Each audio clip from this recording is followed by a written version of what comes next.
Suplex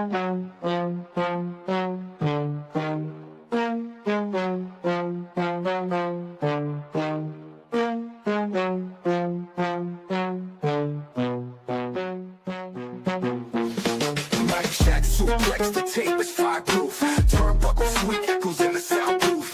Wrestling minds tag team with the truth. P.U.W.F evolution in the booth. Hard life, hard fights, we dissect the game. Chair shot still locks, Hall of Fame names. Voices slam like a pile driver claim. From Cali to the map, it's the goal we proclaim. Evolve with the grind, evolve with the sound. Evolve in the ring, bodies hit the ground. P.U.W. feel the weight of the crown.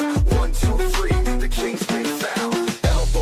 Yeah, we talk the heat. From the ropes to the plot, it's a masterpiece. Underdogs rise and the crowd repeat. Every move, every groove, make the history sweet. Mike's on fire like a flaming table. All right, good evening, everyone. You're watching the P.U.W.F Wrestling Podcast review of episode 36 of Evolve. QB1 is not here today, so you got QB 33. We have D-Walk. How you doing tonight, D-Walk? I'm good, brother. I'm good. You just know, like I said, I'm the substitute teacher. Ignore me like I'm not here. All right. We're not gonna ignore you. We're not gonna ignore you. Coach, how you doing tonight? Or I'm good. This morning? Yeah, it's morning for me. I'm the wide receiver of the team today, so I'm happy to be here. And then we go on to the couple. Yeah, I got Terrell. Do your thing. What's going on, everybody? My name is Terrell, and this is my lady, the beautiful werewolf. Hello, it's CJ Wolfie. How y'all doing? And together we are For Real Love. And we are joined by Coach D-Walk. Yeah, whatever. And the main man himself, Mr. E.O. to the D right there. to the dirty 3. You feel me? And welcome to our Evolve Post Podcast, where we keep it live, and when the camera goes off, I'm going inside. Oh my God! We started the show yet. Come on. All right, I guess we could get right into it. There's no way to really PG. segue out of that. Yeah, let's start the show. It's not PG. All right, Evolve starts off, and it starts off quick. We have our tag team match finally. Oh my God. Oh my God. Yeah, we got the man with the buttons tonight. Yeah, they should. Hey, they gave the wrong brother the power to have the buttons tonight. Imagine me being a crooked cop. Hey, imagine a crooked cop pulling you over, throwing dope in your car. Hey, you going to jail? It's training day. I don't know if that was I don't know. I think that might have been a deserving one for that one. But anyway, we start off with Adrenaline Drip. They finally get the rubber match against Jax Priestley and Harley Riggins. So we're gonna start off with Coach. Coach, what did you think of this match? I really like the match. I feel like starting the show off instantly with just the rubber match is really good. And the fact that it just like started, there was no waiting until they got to the ring. They just instantly bounced to the outside. And yeah, the match overall, it was pretty good. I expected a little bit more intensity from it because it was a rubber match and the rivalry was kind of big. So I was kind of hoping we'd get some major moments. But the match overall was fine. It was a fun match. And I'm happy, Necessary Roughness is their name now? I'm happy they won. Yep. Yeah, I'm happy they won because I feel like they needed more than Adrenaline Drip. Adrenaline Drip is like, they're the major babyface team. They can take as many losses, and I don't think, at least now, anything's going to happen to them. But yeah, overall, I'm going to give it a B+ match. All right, I guess we'll go to CJ since Terrell has his mouth full. But I thought I was going to get things.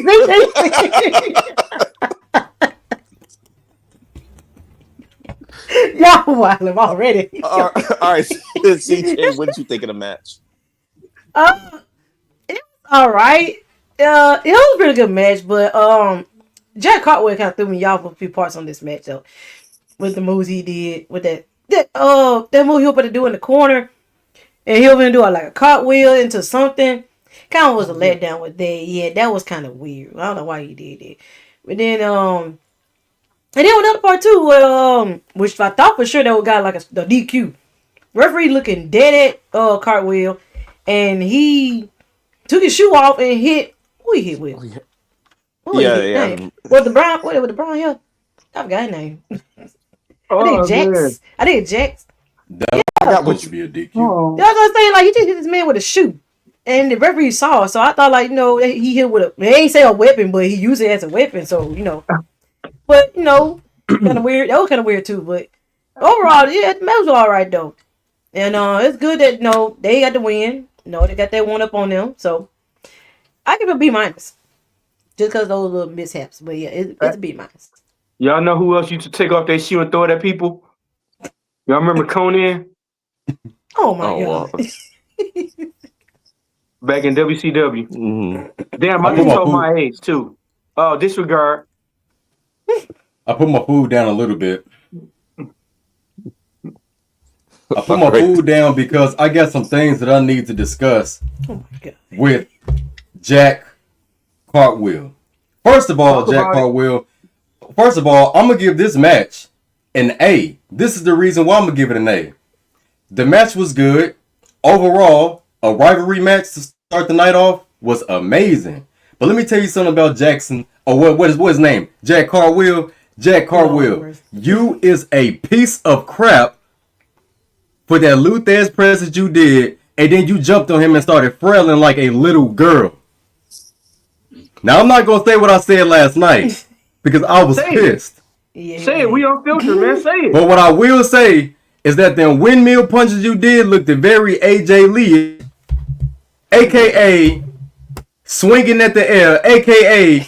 you not Naomi, you're not funny, a.k.a. you swinging like a bitch. Damn. Oh. And you wasn't connecting. What type of weekend shit was that? He wasn't connecting those at all. That's crazy. Whoa.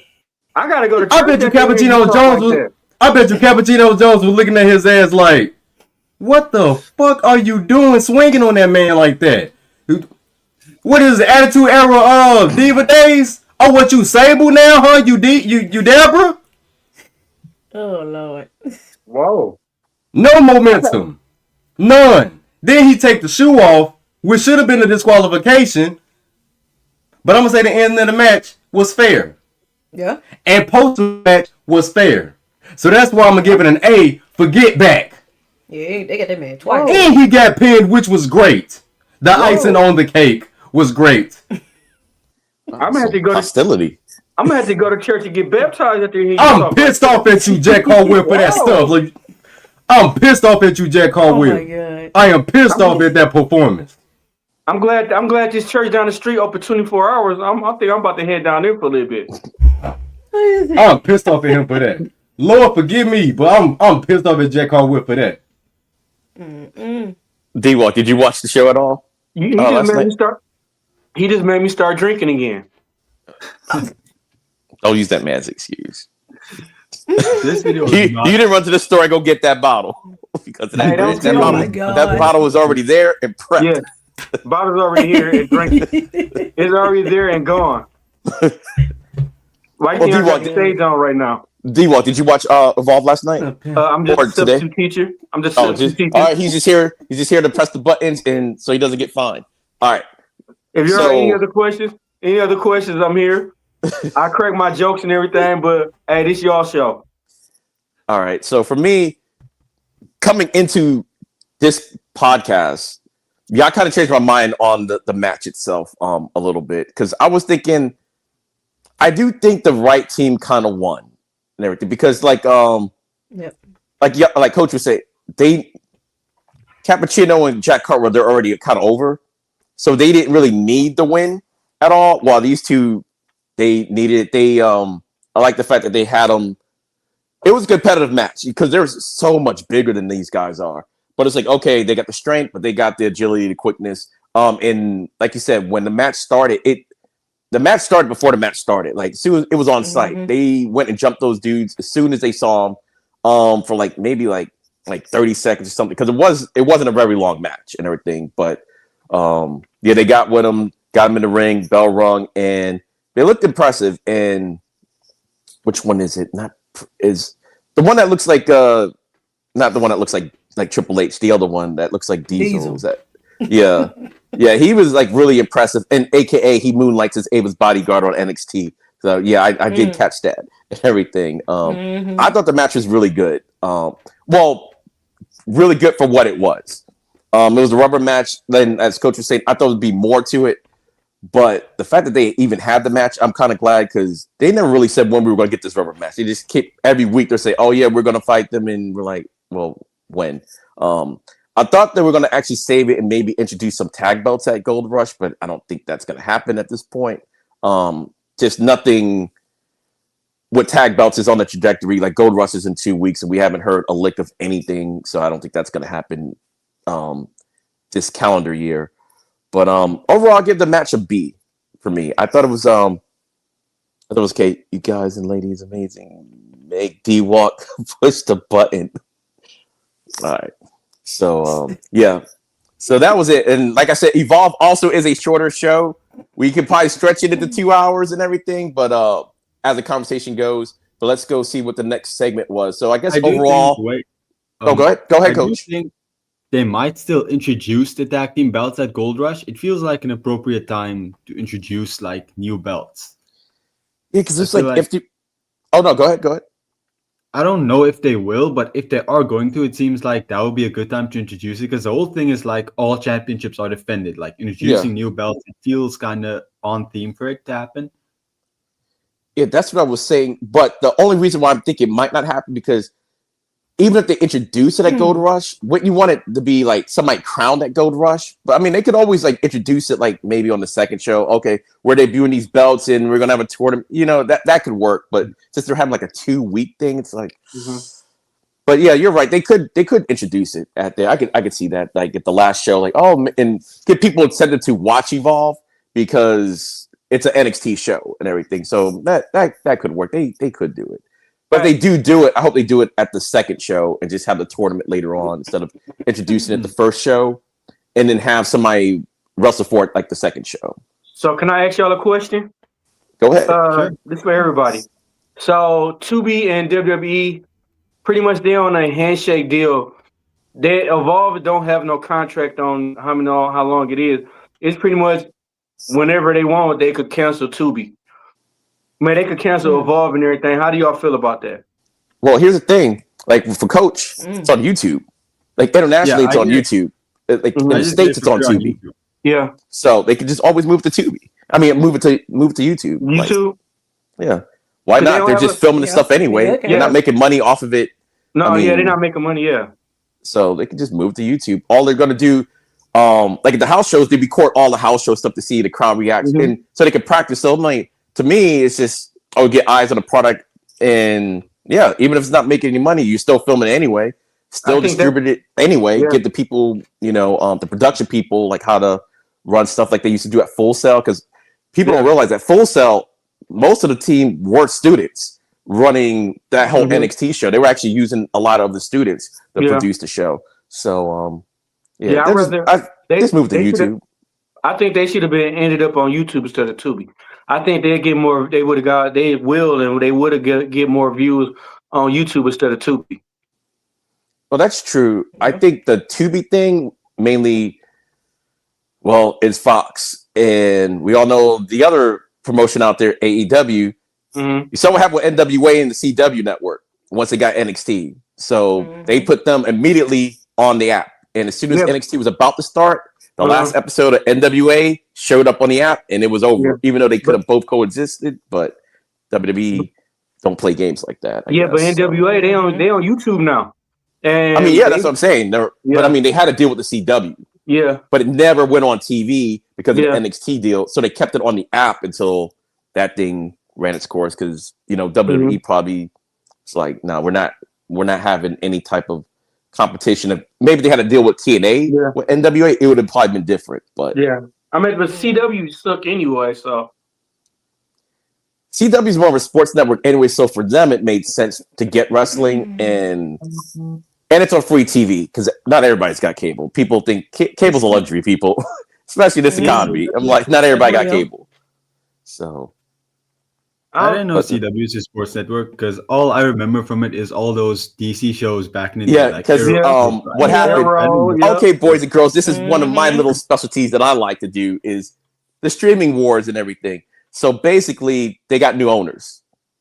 The whole CW, as you knew it, is not a thing anymore. They're going more towards live sporting events and everything. So that's why you see all the if you watch the CW commercial, they got NASCAR, volleyball, bull riding, college football, and they have a couple TV shows, but they're not even like the same CW type shows that they used to be and everything. They're more kind of like adultish or whatever.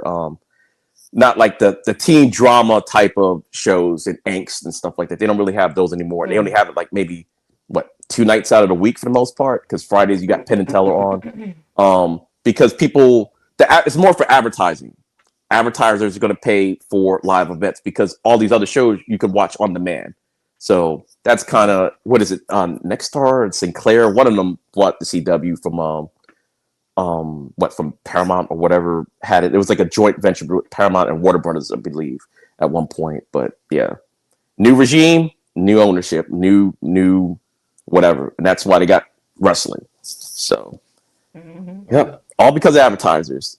But next, see, we're gonna stretch this out. We're gonna get 2 hours out of this show, out of this 1 hour show. So next thing that happened, there was this little package of Kendall Gray, how she retained her title from last week. I don't know if you have anything to say about that or move on. All right. Yeah. Well, here's one that I think Coach wants to talk about. We had our next match was Hayes Jamison versus PJ Vaza. Oh. And Coach, the LFG guy, like to start. Hey, what did you think about this match? First of all, I said this in my video too that I still haven't uploaded yet. I'm tired of all these people who have been released months ago appearing on NXT. Like, I get we filmed it, or on Evolve, sorry. I get we filmed it so far in advance, but come on, like, I don't want to see Stevie Turner or Hayes Jamison or like Jim Tolonex last week on the show anymore. Like, I like them, they're cool, but I want to see the people that I'm actually going to see in the future compete, because like, this is just, it's a bit irritating to me. And then the match itself, I mean, PJ Vaza looked good. The match was pretty much just a squash match to show her off. And that's fine. I really wish we saw something more, because how do I say this? I feel like they didn't showcase her well enough, because Hayes Jamison got a lot of offense and it didn't feel like a very dominating match as it should have been. But PJ Vaza did look good. I'm excited to see more of her. And yeah, she did very good on LFG. I feel like you guys are going to like her a lot once we actually get to see her like be part of the women's roster. All right. CJ Wolfie, what were your thoughts on PJ Vaza and her match? Yeah, I like how she is. She kind of like remind me of a female Jacob Fatu. If she get pushed up to know she get like do more on skills and stuff, and that's gonna be pretty good. And hey, Jameson, Lord have mercy, I had to double look at her like, this is the same girl that was like a drunkie that was sitting there drinking in the VIP lounge. I was like, this is the same girl. I was like, oh my God, she glowed up. She looked like Cancel Ray's little sister to me. But she looked pretty neat. She looked pretty nice. So they match was, pretty much like a squad match, but she did get the offense, which was kind of good. So, yeah, PJ Voss, she always nobody to play with. So I like to see more of her. Yeah, she gonna be that dominant Samoan female that they trying to push up, like what they did with Tamina, or they got right now with Nia Jax, kind of. But with her, she gonna be that woman, that Samoan, that they need a Samoan like built woman to dominate. So I'm looking forward to see more of her. All right, and Terrell. Yeah, the match was pretty decent. I'm not gonna lie, it was decent. Not really sure if I could rate the match, but overall, PJ did what she needed to do. Yep. For real, she did what she needed to do, and that was be dominant. Hayes Jamison tried to outsmart her. She put up some good offense, but it just didn't work. She couldn't cuss the mustard, pal. Damn. Lord have mercy. And other than that, PJ, I'm looking forward to seeing some more of her. I've seen her highlights on like IG. And man, build her up to be the monster that we know she can be. Because we know they have monsters right now in NXT that they're not working on. All right. And there's two of them that I can name right now. Oh yeah, definitely. Name them. Good one. Zarya. Last Legend and Zarya. Oh, Yeah, can I say Bash too. something about? Can I say Yeah. something about Last Legend? I was thinking the other day she should be called up to the main roster and join the New Day. I feel like No. that would be. If I they think that change would their be. gimmick around, be serious. Because Well, she I don't think need it to could be work. around no she don't need to be around no she don't need to be around heterosexual men that is playing sissy for $1. So they would agree with aunties. Oh, New Day. And a Oh, New unicorn Day. and a unicorn Grayson Waller that should be out here knocking people out in the ring right now. Yeah. Yeah, they're crazy. He lost in the Grayson sauce, Waller too. should be knocking people's block off. But he lost And in the Logan sauce. Paul should be back in Japan laughing at hanging Japanese people. Oh God. That's what Logan Paul should be doing right Oh now. God. Oh God. Damn. That's what Logan Paul should be doing. Oh God. I Logan forgot Paul about should the be on Logan Paul YouTube thing. laughing at dead people like he used to.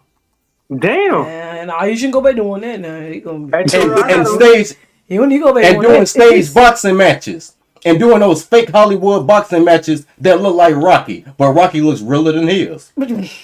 Damn, Speaking Terrell. of Rocky, Hey, Terrell, re-released I gotta Rocky read- 4 came out I got- yesterday. It'll be back out later on this week too. Forget Logan Paul. Forget Hey. Logan Paul. Terrell, I Forget a gotta read Logan the- Paul. Hey, I gotta read the Bible after hearing you talk like that. Logan Paul should be on the block somewhere drinking Palmer Sun, thinking about why he's not famous anymore. That's what he should Terrell be doing. is on one tonight. Man, what? Who knocked over Hey, your let's get checkerboard, Logan man? Let's get All right, Logan all right. Paul versus Shinsuke. Oh my! man. Somebody knocked over your checkerboard. What's going on? All right, for the match for me or whatever. All right, you can keep this PJ Vasa if you want to. You're Sabretooth to me. Your whole outfit remind me of like old school Sabretooth outfit, except that you don't get the right color scheme. But I like the look. This is my first time seeing her because I don't watch LFG. And Yeah, her attire reminded me of like Jacob Fatu's or like the Tongans. it's because she had the necklace like or whatever it was with the around red it, and and the that black reminded me of and an old stuff. school Sabretooth costume without the fur.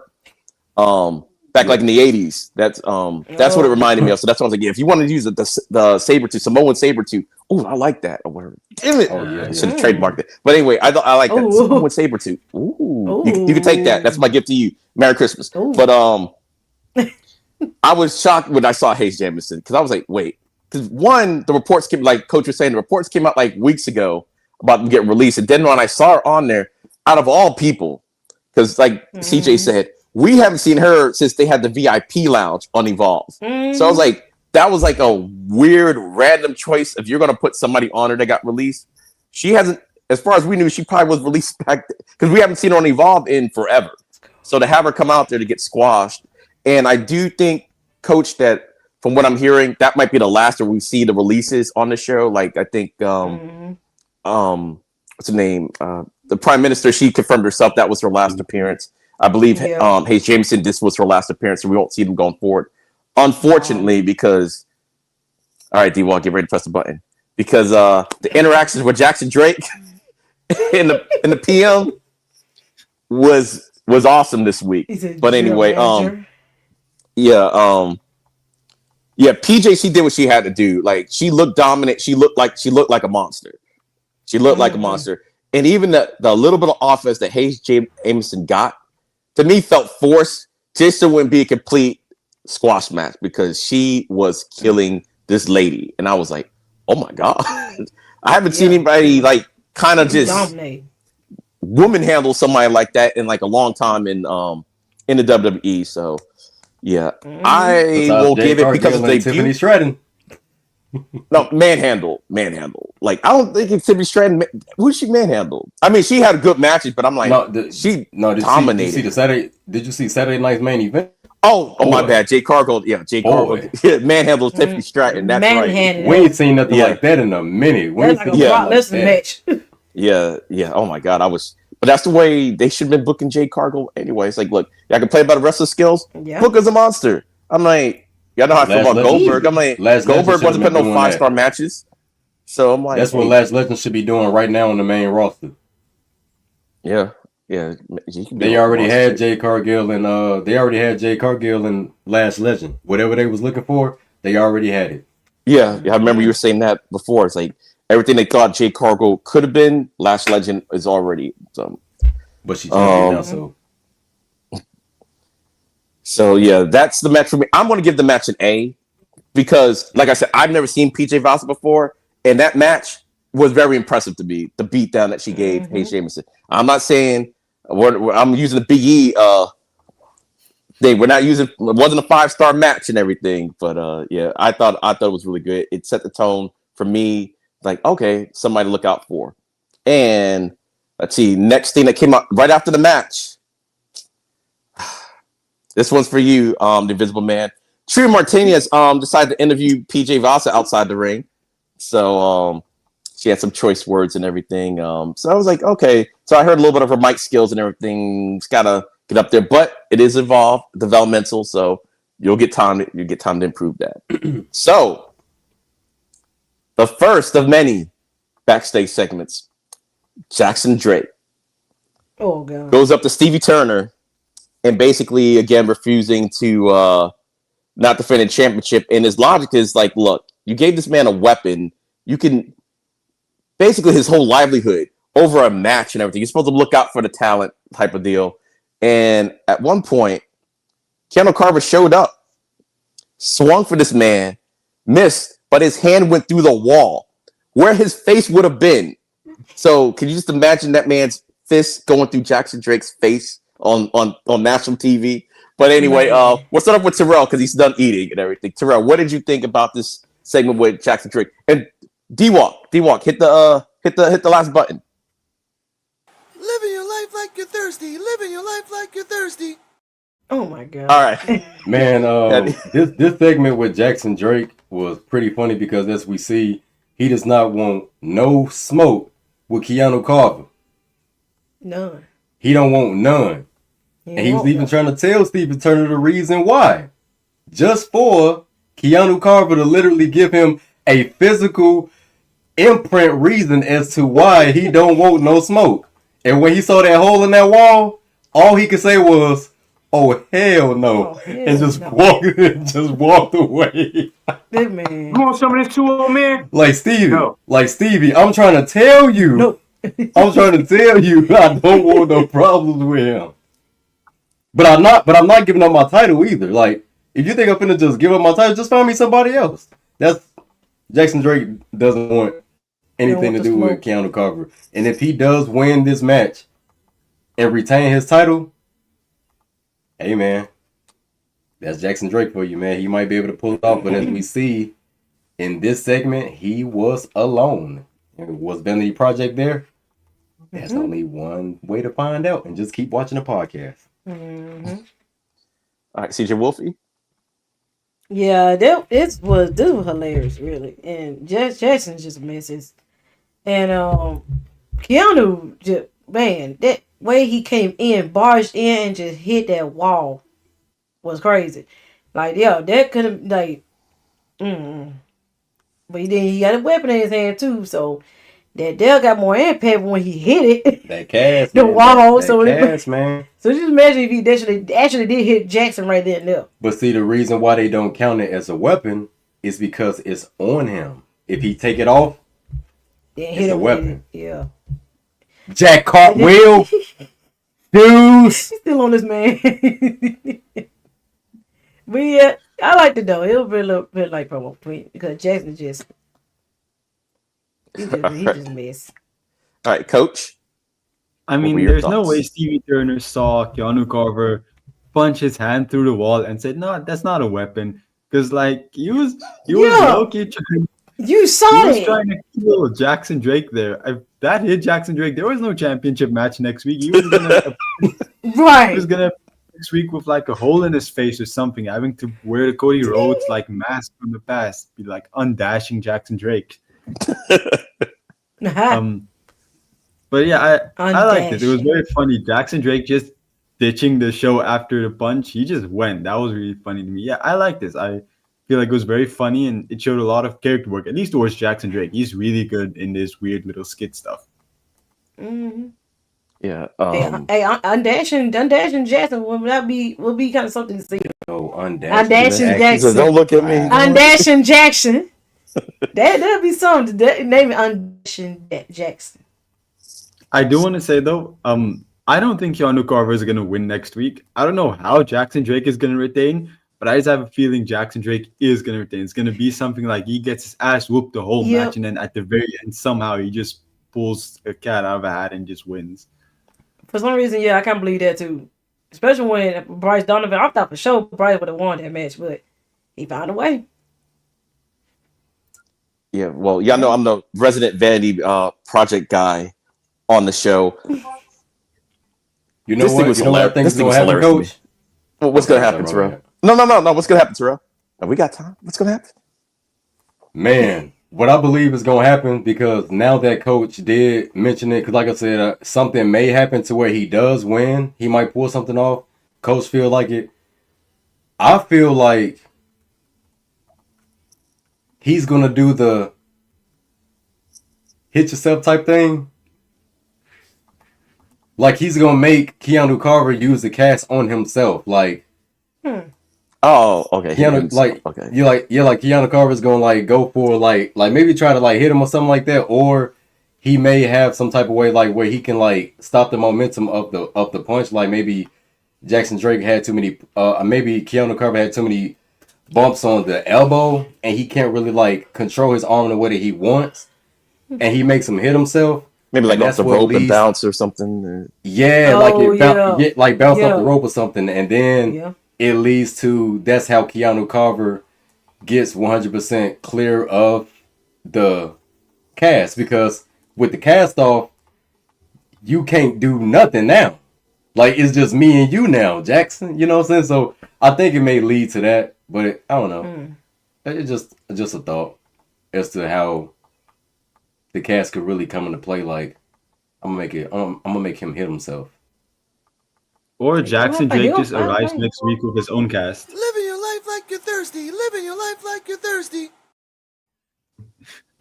Like he arrives Oh with his my own cast and he God. has like forged medical records and be like, hey, it's not a weapon, right? It's Yeah, like, that- what are you that- doing with a cast? I fell. You didn't hear about it? See, for me, the whole thing, I think I said it last You didn't week. hear about it. He's got the cast on, but is he medically cleared or what? Because I think he said, oh, he's not medically cleared, but he's got the cast or something like that. I'm like, wait, if he's not medically cleared, how is he fighting in an official sanctioned match? If anything, Right. it could have been like a unofficial, like, but then you couldn't put the type. I guess you could, depending, but a non-sanctioned match. That's what they probably should have had, but they're not. And Jackson Drake, everything that man said was correct. Stevie Turner, Living your life like you're thirsty. Living your life like you're thirsty. Keanu, I was gonna say Reeves. Keanu Carver proved everything that man said was correct. When that fist went past your face into a wall. And he also said, I don't know if he said in this segment or not, but basically, we all know he was the one that ended up hurting Keanu Carver in the first place. That wasn't him. He didn't do anything. He had a match and that was it. That was Bryce Donovan, so he's paying for the sins of Bryce Donovan. So Yeah, it was a literally, Oh, go he ahead, literally coach. didn't tell Bryce Donovan to hurt his arm. He just told Bryce Donovan, get it done. Like there's no Yeah, he there's didn't no- say like what to do. Maybe he could have like took a check and like forged it, and the cops got. Who knows what he meant when he said get it done? Well, he didn't say, hey. He said, well, you were cheering it on, because I think I was talking to Coach before the stream was starting. He's like egging it on and everything. Like, okay, you're celebrating. That's a crime. That's a crime now, because he was celebrating the fact that this man got hurt. So now, because he was celebrating, like he has put his gun on the line against him. So, but I thought the whole segment was funny, and unfortunately, this is Stevie Turner's last show would Evolve, because her and Drake got great chemistry together, and They do. whenever he's with her, that misogynistic side starts to come out more and more. I think it was coming out more and more as the night went on. But Man, especially when you tell me I'm going to regret what I'm going to say. I'm going to leave before I regret what I'm going to say. I'm like, okay, what you finna say? yeah, and then the only problem I have with the segment is Keanu Carver went after this man, right? He put his hand to the wall, but that was it. I'm like, he should have been like chasing this man like the whole time. Like after that, like you missed. All right, now I'm gonna come get you. But Keanu Carver just did the punch and that was it. And you hear Drake talking about, hey, Stevie, get your boy. Get your boy.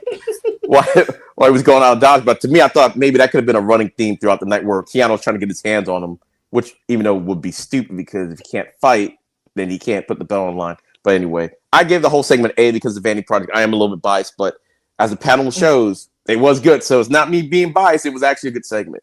So let's get to our second match, which I think this match, I'll say like later in the show, how it might involve the championship match next week. But we got Mike Cunningham versus, Mike Cunningham was in the back talking to Sean Legacy about, he's new on the program and, all this good stuff. And, Sean Legacy's ultimate John Cena babyface, hyping him up, telling him, hey, you just got to go out there, blah, blah, blah. Which leads up to the Brooks Jensen, Mike Cunningham match. So we're going to go back to Coach. Coach, what did you think of this match? Honestly, I feel like the match was pretty good. Cody Rhodes Jr. did a really good job. He impressed me. I was surprised that he lost though, because I was feeling like even last weekend, this show, they really built him up to be like something, and then he lost. Now he did lose clean, but he didn't lose in a very, disastrous way. So I feel like it's fine to do good. And Brooks Jensen, I don't know where they're going with him. I feel like I don't see a clear storyline forward for him, which is why I also was surprised he won. But I'm happy he won. I feel like he can be like a rookie killer going through all the new ID guys trying to put them in their place. But the match, it was a pretty solid match. I'm liking what I'm seeing from Mike Cunningham. He's a lot more built than I thought he was in that suit last week. But yeah, he's good. I was impressed by him. All right. CJ Wolfie? Yeah, it was a pretty good, decent match. And that thing though by Bruce Jensen though, it is kind of weird that he ain't just really just doing really much, not much anything there besides just picking on the new IDs people there. But yeah, that would be something for him to do right there, like doing being a rookie killer. That would be like something for him to start on, something to keep on with it. But the match was it was a pretty good match, and Mike he showed off some moves that he trained on. I say he was pretty good. And he learned under Cody Rhodes, Cody Rahim. But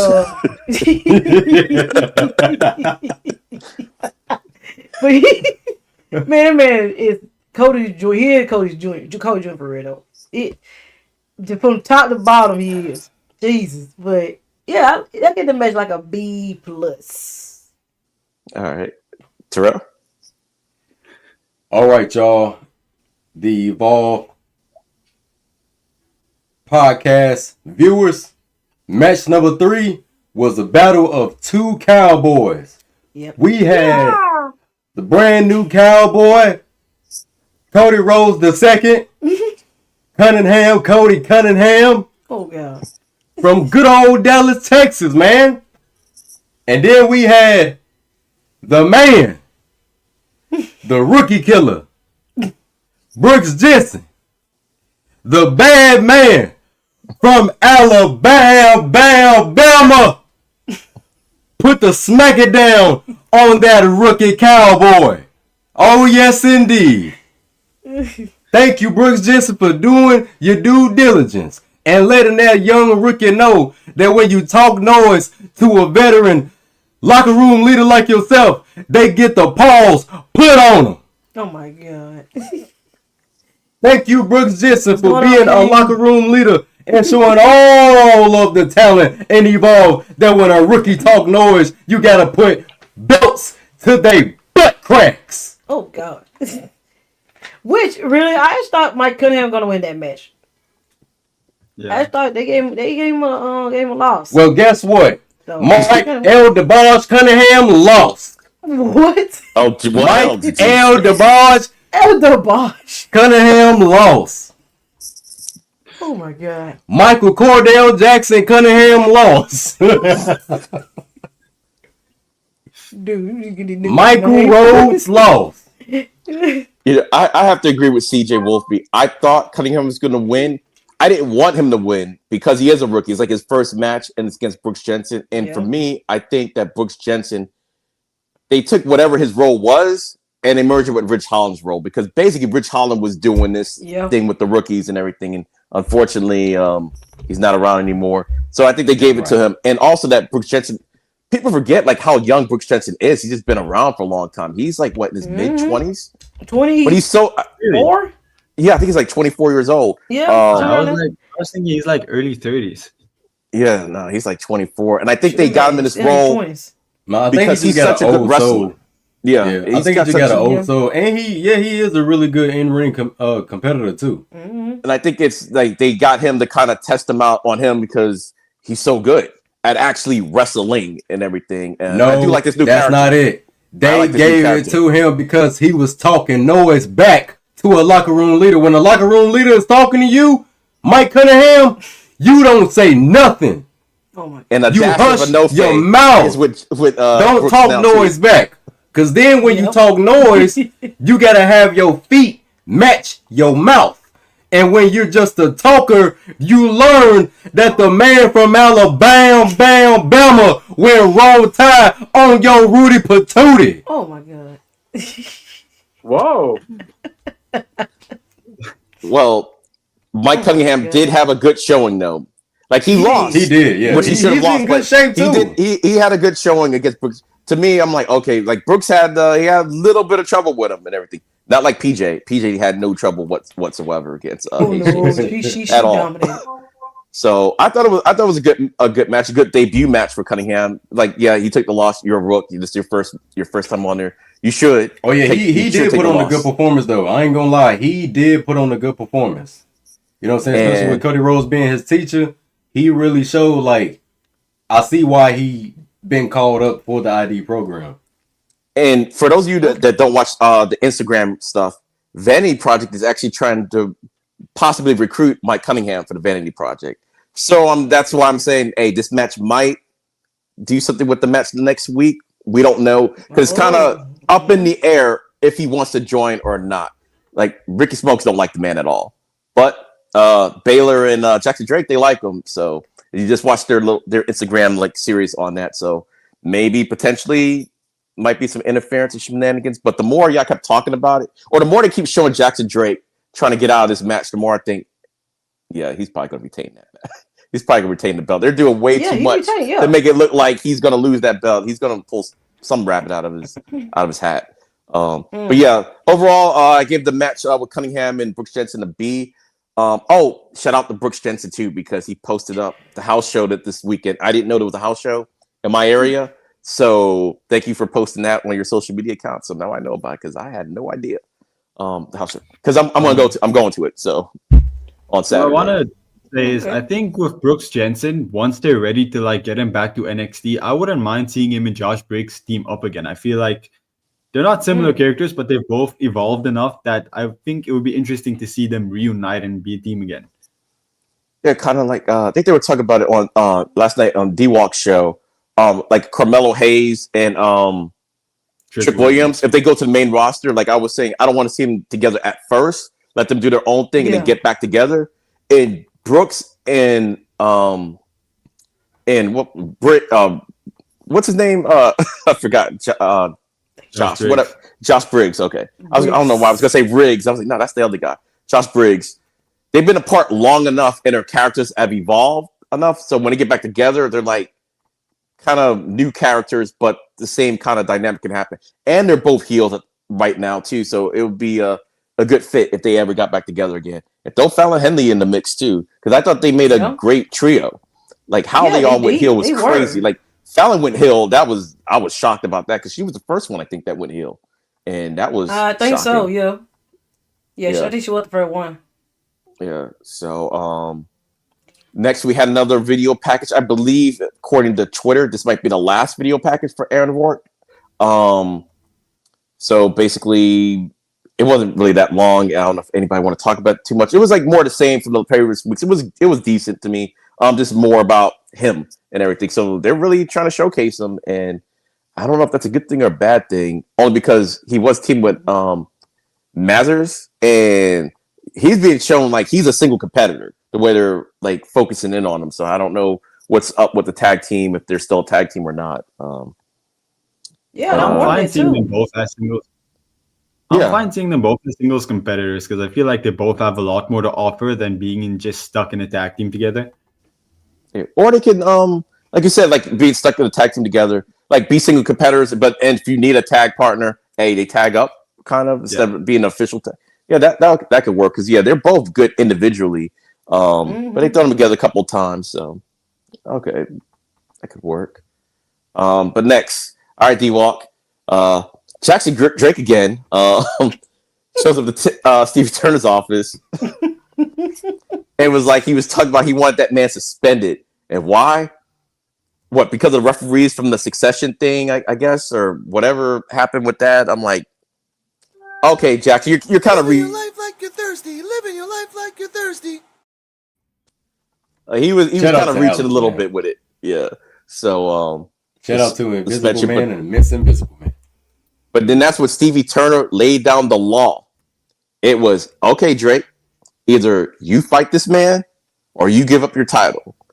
And let my man have to really make a life decision or whatever. Like, he had to ponder this. He didn't actually give an answer right away.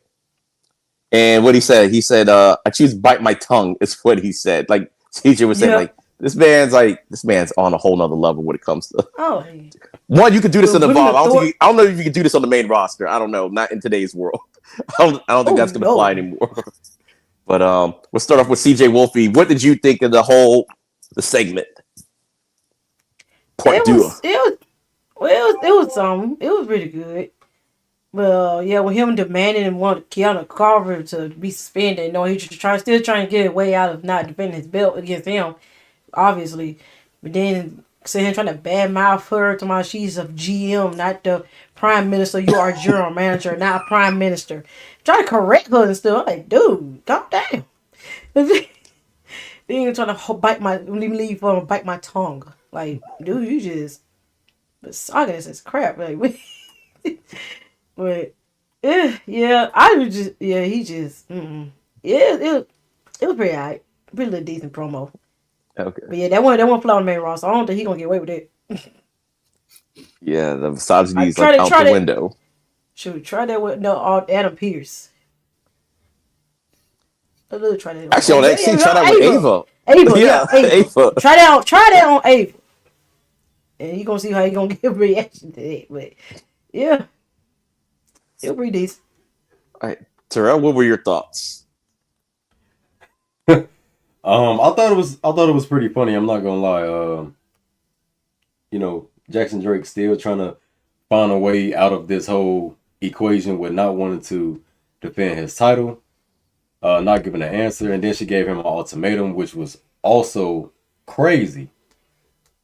For real, gave him something to think about. It's like, you either gonna have the match with him or you gonna relinquish your title. And it's like, whoa, like, for real.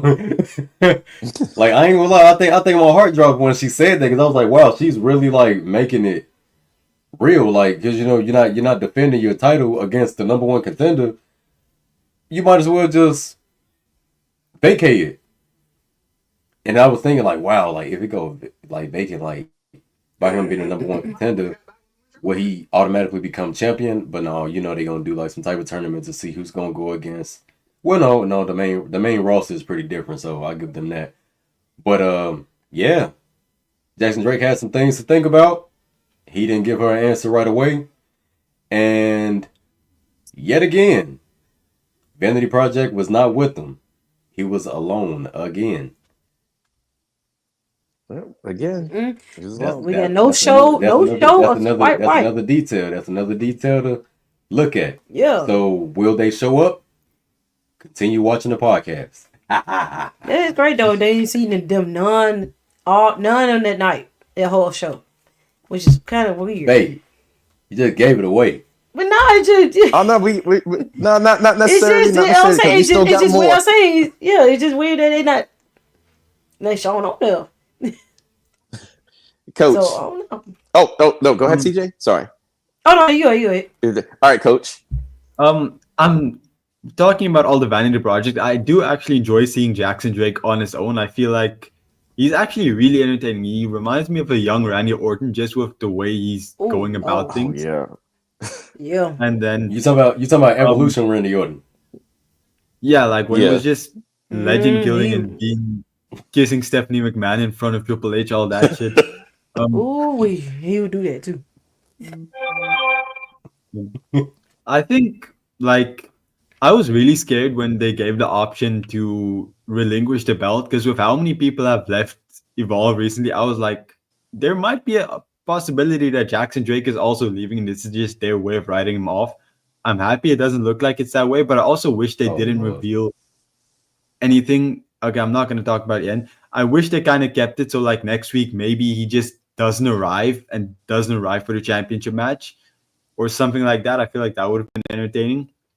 But yeah, even though he's a dick, he's probably the most right about any champion in WWE right now because like Keanu Carver isn't a safe opponent to fight. Like he's gonna kill you somehow.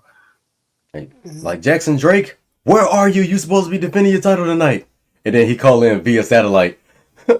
Oh, hey, I have stomach virus. And I've been on the toilet all day. No, they're gonna have to do text. Hey, Evolve's budget's not. They don't have a budget for satellites. Aha. You're gonna have to do a FaceTime. Ooh. Oh yeah. But oh, for me the segment was it was pretty good. It was pretty good. And I do like the fact that Vanity Project wasn't there. It's like Jackson Drake is like kind of on his own tonight. But still trying to get his agenda across. And he's still kind of playing the fifth. And it's like I kind of believe him. Like, look, I did not put my hands on Keanu Carver. That's what his point is. Like, I did not do this to this man or whatever. And he's, like I said, he's technically correct. He did not put hands on this man that caused this whole fiasco.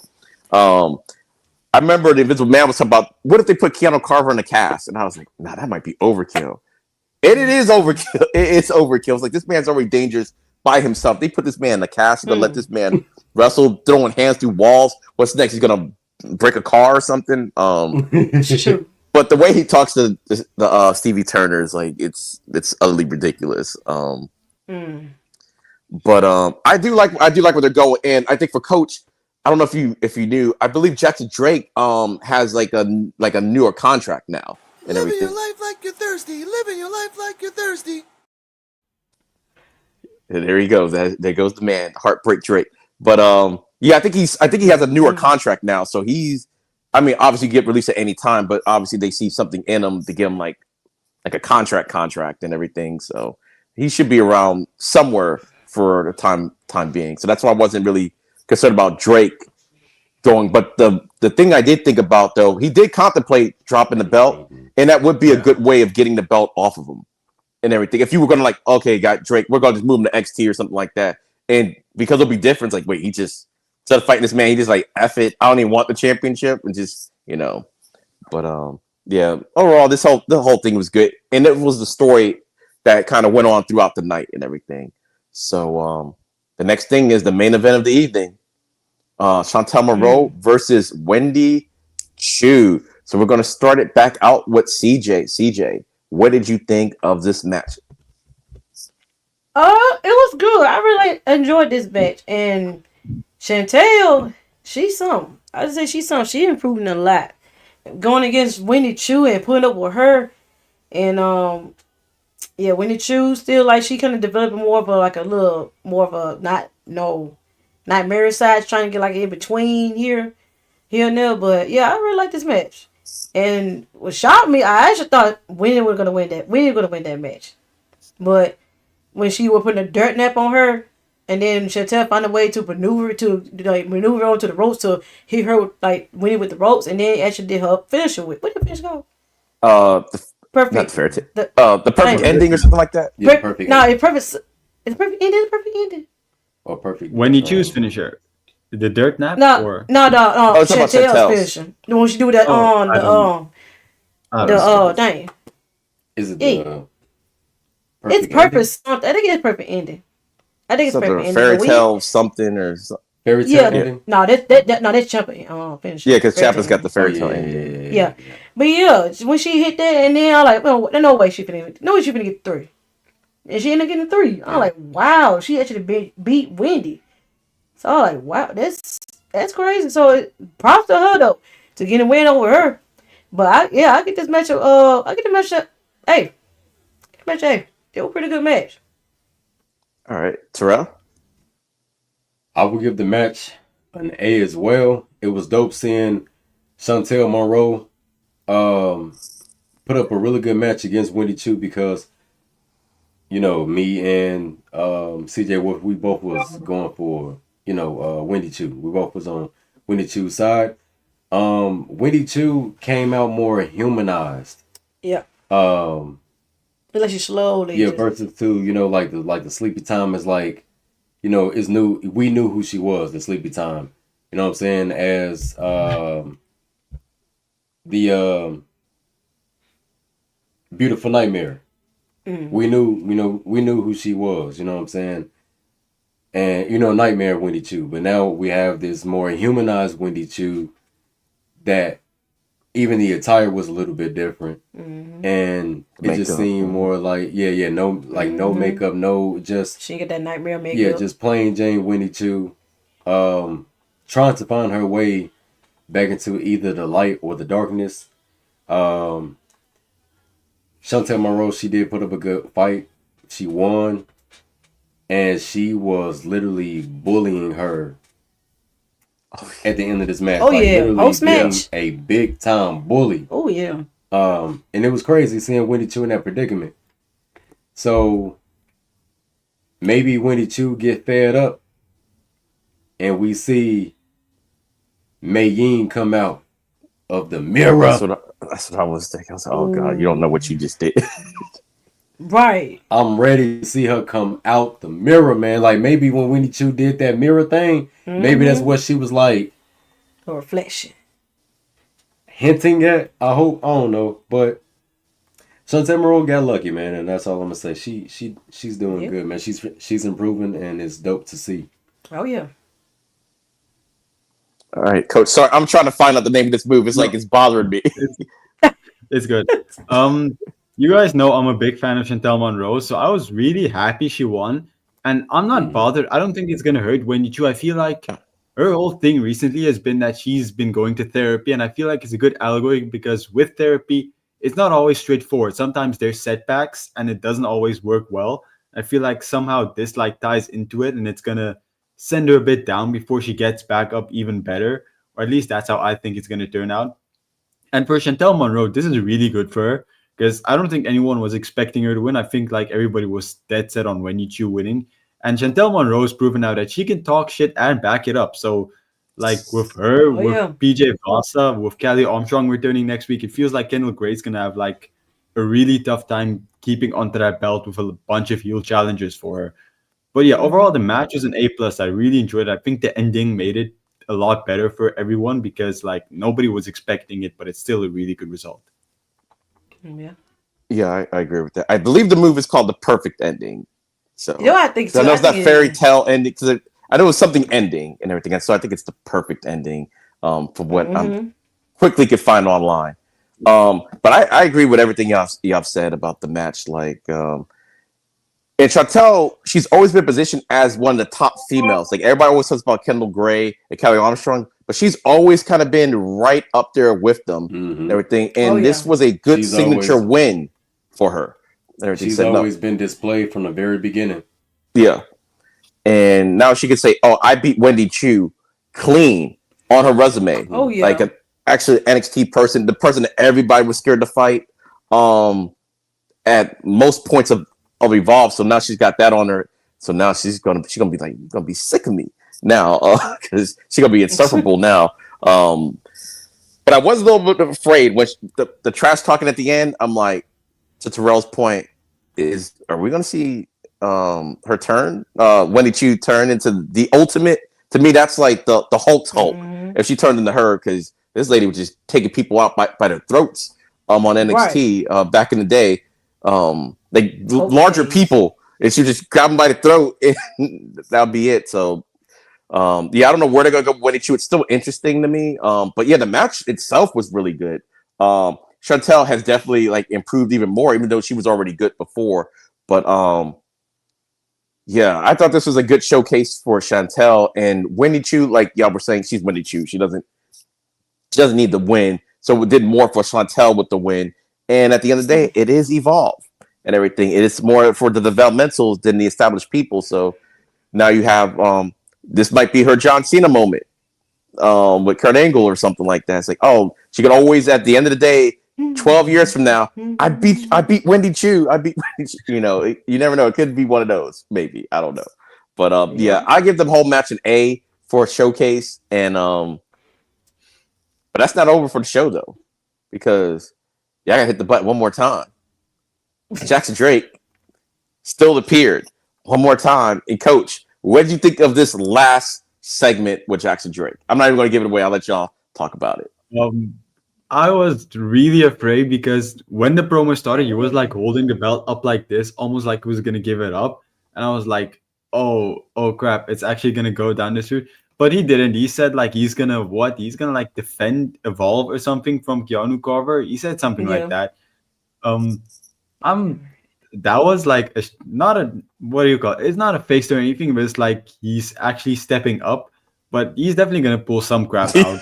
He's not gonna just straight up be a good guy now and face Keanu Carver. He's gonna like appear with like 10 bodyguards or something. But yeah, it was fun. I'm excited for this match. Like honestly, I feel like it's one of the better main event world championship storylines going on right now, just because like all the layers and how interesting it is. So definitely excited for this match out of everything. All right. Terrell? Yeah. I am definitely looking forward to this match. Jackson Drake, the Carolina Reaper, is the Evolve champion, and he will be defending against Keanu Carver. My heart just ripped in two because I don't know who's going to win. I love them both. But guess what, though? We'll just have to find out on the next episode of Evolve. Why you like you can do a drum on Z90? All right, CJ, what did you think of this last segment? Yeah, I'm interested in it, and I'm interested in this match next week. And I'll see now. Yeah, I am kind of hoping for Keanu Carver to win though, but as we know, Jazz is gonna find some way in keeping his belt. But when he was saying about defending the Evolve from him, like he's saying you want to have a monster like that run around havoc around Evolve your show with the title, so be it. Like if I couldn't do it, that's mess on your hands. So like okay, so they don't tell him he might, you don't know, but I'm interested. So I'm interested in the match this week. But my prediction, Jackson Drake ain't no winning. Yeah, for me, the promo was good. I was like, I know he didn't turn face, but that was a good face promo that he gave. I'm like, I know he didn't turn face, but that was a good promo. He's like, I'm gonna have to put this man down. I'm like, all right, Jackson Drake, you're okay. Got a little heroic. And it's gonna be Stevie Turner's fault. The only thing that I kind of hate about it, well, because we got time, because we're gonna start talking about next week's show, kind of from what we know about it. It's the fact that this is Stevie Turner's last show. We're not gonna get the payoff of whatever happens next week on Evolve, unless she was lying. That's a possibility too, and everything. But and maybe this wasn't her last appearance, maybe. But usually they've been pretty consistent with when their last appearance they've been kind of consistent. Like, okay, yeah, this is my last show, so you don't think anything else. But I feel like the storyline is already there for her to be written off. Like she gave Jackson Drake a match when she shouldn't have. That's like a real health concern. They can just write her off and say, nah, she's fired because she literally put her people's lives at risk. Like Jackson Drake's life is actually at risk with Garvey. It's like, and then they should just have Robert Stone be the new PM, and you can just brag about taking it from Stevie Turner. Well, we know Stevie Turner did blame him for this whole fiasco in the first place of getting released. I know it was you, Stone. You had something to do with this, but I agree with that. And people forget he is part of the Vanity Project. The Vanity Project has money, and Lawyers. Remember way back when they used their money to get out of some matches, like way back, like in the first 5 episodes or something like that. So it could have been like. That's what leads me to think that Jackson Drake is going to retain somehow, some way, and then after that, be like, okay, due to the gross incompetence of Stevie Turner, they have to get her removed, and whether you have a search for a new GM or whatever the case may be, or have some interims, like almost like auditioning for the role until you can find one. If y'all want to go that route, make a story out of it, I think that'll be fine too. I do. I don't want to say I want to. I don't want to really see any interference because what's Harlem Lewis doing? Is he still in Japan or is he back now? Because I mean, we never did finish that story. Like, yeah, they kind of. It makes sense now knowing that he was on LG season 2. Why they had them fight in the tournament and he lost to him because they were going to put him on LFG season 2. So it makes sense now. But back then, they looked like they were going to be the ones that was going to fight for the championship. Harlem Lewis and Keanu Carver. And we had the one match between them, and that was it. Yeah, what do you guys think? What's going to happen next week? Oh, it is next week that the championship is. It's not at Gold Rush, as far as we know. It's next week. You never know; they might do some shenanigans and push it back a week. Who knows? But as far as we know, right now the match is happening next week, not at Gold Rush in 2 weeks. So, Terrell and CJ, what do y'all think about this whole fiasco? This whole thing? Who y'all want to win? Who y'all think's gonna win? How you think it's gonna happen? Yeah, it can be some many type of ways. Really, I'll say Jackson Drake can make up a type of ways of winning because he have in the last few defenses he had, and yeah, like you said before, that they have money to buy, like still like they rich, like they can probably find some way of anyway of trying to keep this man his belt. So it gonna be something going on with him doing setting something up for him to retain his belt. So he might end up winning. My prediction, he going to win, but I want Keanu Carter to win.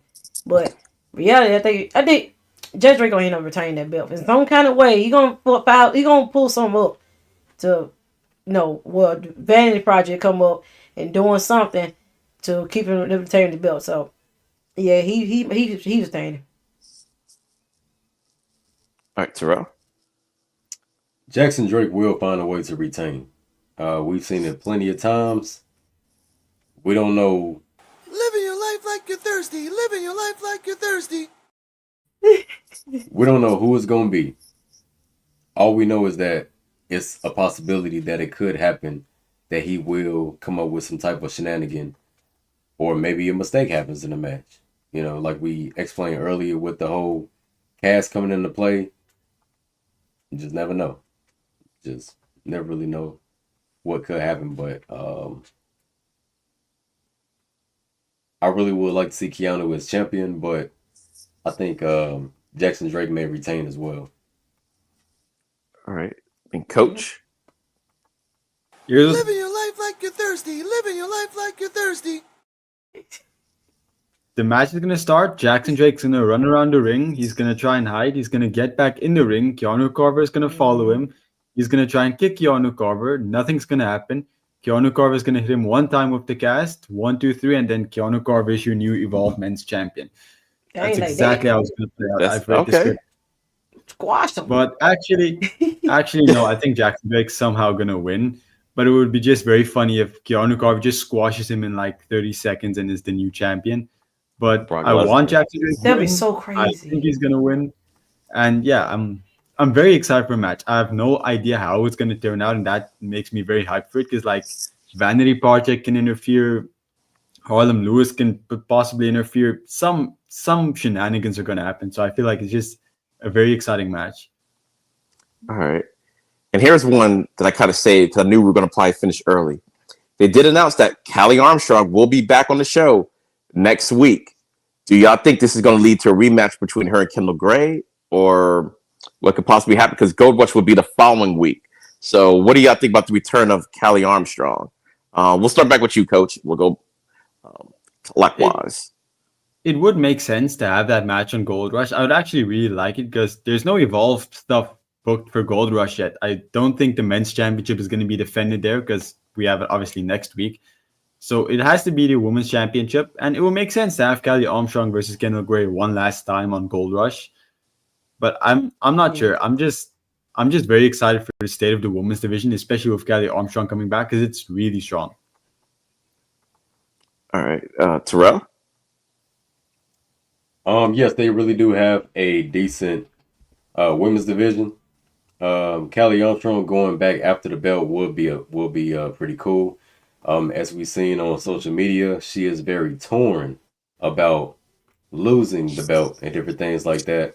So it's pretty dope how they're starting to tie social media into the show. And if Kelly Armstrong does, get another shot at the belt, I think it'd be pretty dope. And the only thing that we can see is that Kendall Gray retains or Kelly Armstrong walks away with the victory. Yeah. Her coming back. Yeah, she probably wants some redemption. She needs to lose something that she really cherished than when she had. And she got some competition when she come back. She got PJ Vasa already in the wings. Like she already right there in the window right there. She lurking. She jumped Kendall on her day like first appearance. So she gunning for a title. So Kylie might have to try to fight through her to get through Kendall again. So I'm kind of interested because few between these two powerhouses of women, it'd be interesting. So yeah, I'm kind of ready for it. All right. My only concern would go be, ahead, Coach. Is go ahead. is it good to have Kelly Armstrong lose so quickly in advance to Kendall Gray? Because obviously Kendall Gray is strong, but you still want to keep Kelly Armstrong looking like a monster, and two big losses back to back might hurt her a bit. Yeah. Well, that's true. I was gonna say it's like I was saying earlier, all I did was announce her appearance. We still don't know what's gonna actually happen. If she's gonna get a rematch, maybe PJ might decide to step to her. Who knows what might happen next week? Hell, you might even have somebody else from LFG show up. You just never know. And speaking of the women's division, if y'all haven't noticed on NXT, they are starting to feature a lot more of the Evolve women, more of the like Carmen Petrovic, Kendall Gray's like she damn near is NXT on the roster. Yeah. Kendall Gray's been kind of around there. Tyra May Steele. What do y'all think about that whole dynamic? Is that a good thing, a bad thing? What's going on with that? Well, it's good to showcase them. Yeah, it's pretty good to showcase them because even though we look at Evolve and we see what they're doing with the story on Evolve, we actually looking in real time on NXT how things are playing out backstage. Like, we got the women quarter catch crew as they would probably call it, so the Queen quarter catch crew. I don't know what they're gonna call it. The Ren QC. The Ren quarter catch crew. You know what I'm saying? And then we have like Carly Bright and Kendall Gray don't even have interaction at all. Like they don't even talk to each other. They will literally walk past each other on NXT as if they're not even friends. And they show each other no interaction. So it's like, like what led to that? Like what led to that friendship just ending? Like no type of interaction whatsoever. So something happened on Evolve then or something like that. Oh, go ahead, Coach. Hasn't Carly Bright also been appearing with Danny Sikelski a lot, the other blonde girl from LFG? I feel like I've seen them together a lot like that on NXT. What's up there? And I feel like Carly Bright would be perfect in the Ren QCC because like it's not like she can't be in it. It would make perfect sense for her to also be in it. So I don't get why she's not. Well, I know when I was looking at it on Tuesday, a person I didn't think of, I think we might have mentioned it before, but she fits right in. Tyra May Steele will fit right in with the Ren QCC because she's like an actual wrestler, and that was the whole point of Charlie's group to begin with, and that would be actually pretty good. Like Kendall, Ren, Tyra May Steele, and it looks like Carmen Petrovic is kind of hanging around them a little bit too. So I was like I like it, but like you said, or maybe the whole thing with Carly Bright and Kendall Gray, maybe it's a development into a story in the first place, almost like, oh, now you got out of middle school, now you're in high school and everything. Oh, you hanging with some of the cool kids. Oh, you don't got time for me no more. And maybe they could be like, well, Carly Bright, I thought we were supposed to be friends, but all I see you doing is hanging around Ren Sinclair all the time now. You don't even acknowledge me when we're in the same building. Maybe because the one thing with NXT, they kind of remind me of Evolve a little bit. Nothing or before this whole shakeup, they would do stuff and it wasn't by chance and everything. It would be like deliberately something would happen that will play off a little bit later on down the road. So maybe this whole thing, like if you're watching Evolve and you're featured on there a lot, it's like, well, we all know that's supposed to be your friend. They don't even talk to each other. The people that watch NXT and not Evolve, they won't get it. But the people that watch Evolve will be like, hey, that's kind of weird. And then maybe you could build a storyline up into that. Like, oh, like you don't got time for me no more. Or a jealousy factor. So who knows? But I do like the fact that they are showing it because it's still developmental. And I like the fact that they are on the lower totem pole on NXT. Like Tyra May still, she's great and everything, but she should have lost to Kalani, the Knockouts champion. She had a good showing, but you're a rook.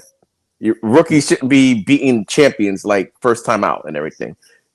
Build them up and then get the crowd also used to them also because, like they said, a lot of people that watch the main roster don't watch NXT. Conversely, people that watch NXT sometimes don't watch Evolve. So you got to get them used to the character, in my opinion. So I'm thinking, yeah, these newbies shouldn't be winning anything against established people right now. Maybe in about 6 months, it'll be a little bit different. But I do like it. I like the fact they're showing it. Yeah, go ahead, Coach. Back to the original question, I do like how many Evolve wrestlers appear on NXT because it's still technically it's NXT Junior. It's basically what Level Up used to be, just better. Yeah. So it makes total sense that they're all still on NXT. They're all still developing in the Performance Center and all that. So it makes sense, and it's just cool to see how they interact because I feel like a lot of them are on par with the NXT women, at least talent-wise. So it doesn't even feel out of place to have them there. Yeah. Oh, conversely, we see that a lot with the women. We really don't see that with the men at all. At all. Like we had Jackson Drake and Vandy Project come up a little bit.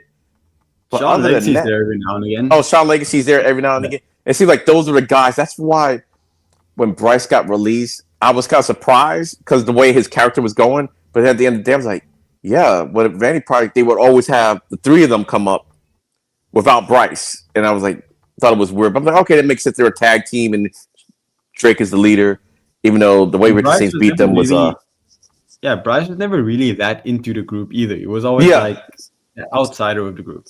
Yeah, just the fact that I thought if they're going to bring them all up, you bring them all up. I was like, oh, they weren't. Those are and at the end of the day, if they ever did bring them up, they still got that relationship with Ethan Page.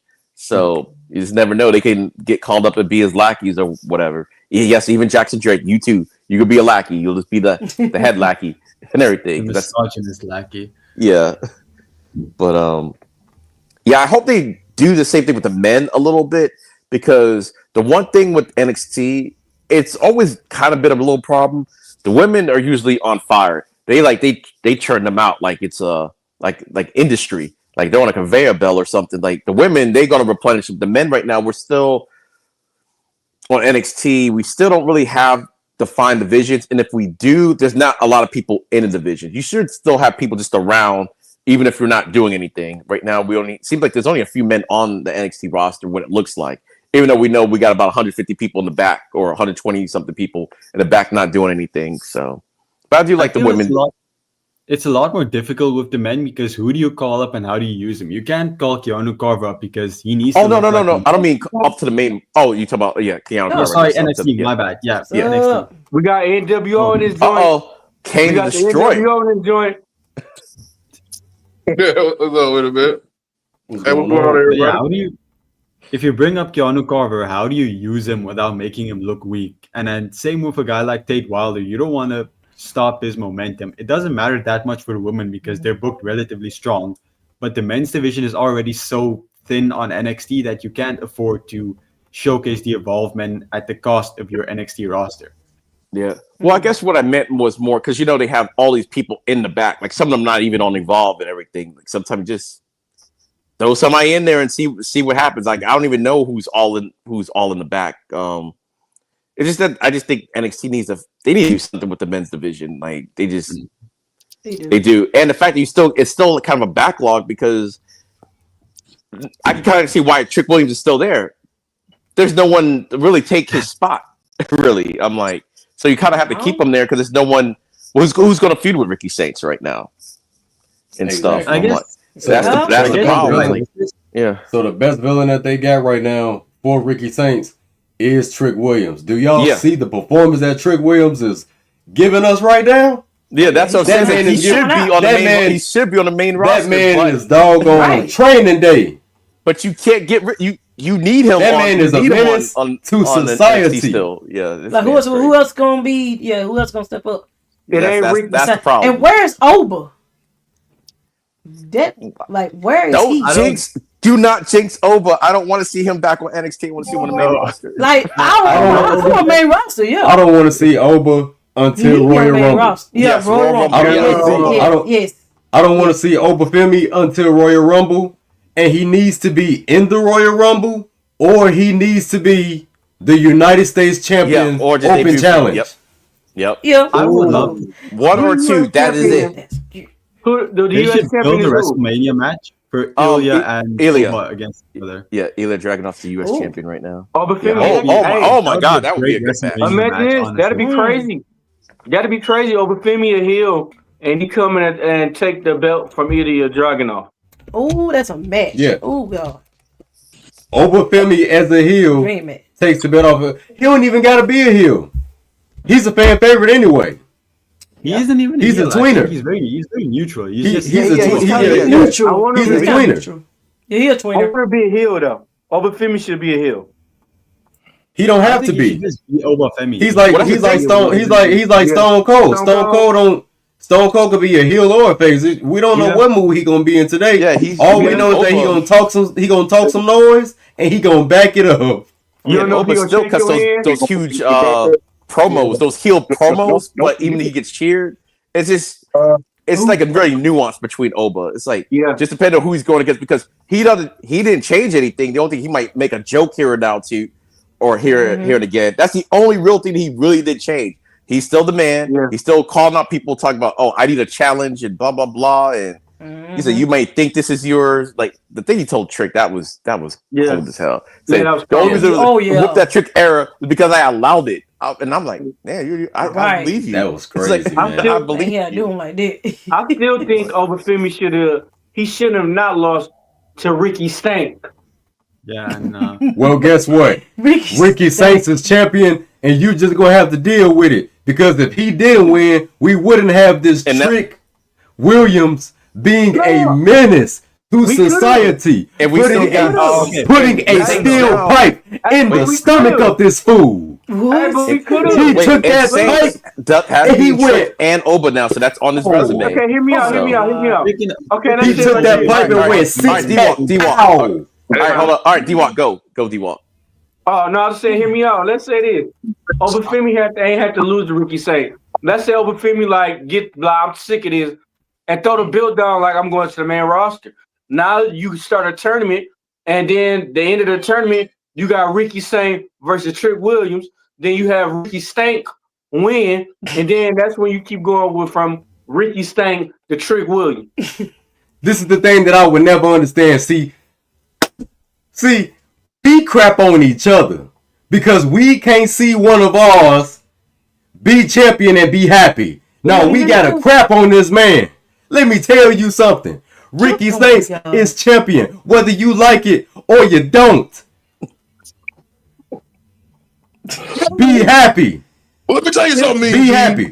Because when they take it away from us, that's it. When they take it away from us, it's done. And then we're going to go back to complaining on how we don't get representation again. Damn. Hey, Hey, that's Terrell- Chicagoans is killing Chicagoans. Yeah. Indians also killed. Let some Ricky Indians, Saints too. have his moment. But Indians all. the way he won was wrong. Ricky Yeah. Saints should have won dirty. Yeah, but I mean, like, but I think said about that. this, I though. said that before. Hey, Ricky but Saints think should have about won dirty. He And never there's beat- no way. There's no way he won that fair and square. But then No. if he won dirty, we wouldn't have Trick and Nat. Trick and they out here acting a whole I'm just fool. mad. You know what? Let's talk about it. Hold on, everybody. I got a question for the whole panel. Since we are in Evolve and we are talking about you, do you think there's anybody in Evolve right now that could possibly be the NXT champion? Anyone in Evolve that could be the NXT champion? Yes. Keanu Carver. Jackson Drake. Jackson Drake would be a very good NXT champion. Sean Legacy if they pushed him right. Sean Legacy, yeah. Sean Legacy if he was pushed right, yes. Would it be against Ricky Saints or would it be against somebody else? Ricky Saints. Probably Ricky Saints. I mean, Ricky Saints could, Ricky Saints could drop the belt to anybody. Yeah, Ricky Saints could drop the belt to Jasper. I'd be happy for that. No, I can't. I gotta see Terrell on that one. I can't co-sign on that one. Not yet. Just because we haven't seen a lot of Jasper, but yeah, they have been pushing them. They have been pushing. Yeah. They got him going up against El Grande Americano. Now, would y'all think he's gonna beat? They got this man going up. They got this man going up. Beat him. I think he's gonna win the cup of coffee. No, I think so. I think he's gonna beat him. Damn. Not a cup of coffee. They got Jasper Troy going up against a technical cup of coffee. All right, Coach. What were you saying, Coach? Sorry, I couldn't hear you. But that's my boy, though. I love my technical wrestling. They're gonna win because they're having all the speed championships on NXT now. So I don't think El Grande Americano is gonna come to NXT. So it makes sense. Jasper Troy is just gonna take it from him. Yeah, that's why I was thinking that too. Since it's like he's on speed, just making a monster. Like, hey, you got 3 minutes to see what you got to see if you get lucky against Jasper Troy. Let him do his monster moves and everything, and call it a day for that. Javon Evans should have been the one to beat Obafemi, though. I'm just gonna say that. No. Oh God. Oh my God. You started from. Oh man, I'm about to flip the furniture around now. D-Walk cannot stand Evans. The reason why I agree with you, I agree with that. No, I do agree with it though. He should have been the one to take the belt off of Oba so that Ricky Saints could turn heel and go after him. I just think they had more of a story between Evans and Oba, like him get close because really, when you really look at it, Evans they was beefing. Was the closest to beating Oba every time they come. He's the one that would lay him out. It's like, say what you will about his size or whatever, but out of everybody on the entire roster, Evans was always the closest of getting Oba. So the storyline was kind of there for him to win him. Yeah. So. Well, guess what? That's why Oba did what he did to. That's why Oba did what he did to Javon in that match, because when he threw up through that in his mind, he kept thinking like, bro, this little nigga. Oh man, my bad. This little nigga right here, he's always been the closest one to trying to take me out. I got to get rid of him. But who beat him though? He a problem. The only person who beat him was Tony D'Angelo. I don't count the Ricky Stank though, because like I said, to me, Obafemi should have threw down a bill. I beat everybody. That could have been something new. That could have been a storyline. That could have been when you start bringing up new wrestlers. If you'd have started a tournament and everything, because Obafemi would have threw down a bill. Like I said, look at this. Every wrestler is in their 40s and up. Yeah. When is they gonna start bringing up new wrestlers in their 20s, giving them a chance? They do. They don't need to start. Mm-hmm. I just think that Ricky Saints being NXT champion didn't do anything for him. I feel like I still look at him the same as I did before he was champ. It's not like him being NXT champ does anything different to me. Oh, I see that. I can see that. Maybe because I know I've followed him for a while. He was at AEW. Yeah, you're right. Like him being champion, because he was always look. He was gonna be the guy on NXT anyway. So it's like, yeah, it's like a lateral move. Like he's a champion, so he's like officially the guy. But yeah, it's like I still kind of view him the same way. It's not like, oh, when Trick won the belt or whatever, when Obi won the belt, Saints won the belt. He's a champion, but he doesn't feel like any more important than he already was before, I guess. Okay, but yeah. The thing about Ricky Saints having the belt, it has the Cody Rhodes feel to it. It's like he won, but do people really care that he did? Probably not. Yeah. Probably not. Because it wasn't a sensational feel. Like, oh my God, Trick just won. Ethan Page just came in and just won. Oh dang! You know, like, hold on 1 second, Terrell, because Kane was trying to say something earlier. Oh yeah. Oh yeah. Okay. Now I just want to put my 2 cents in. My thing was with Ricky Stanks as D-Walk call him.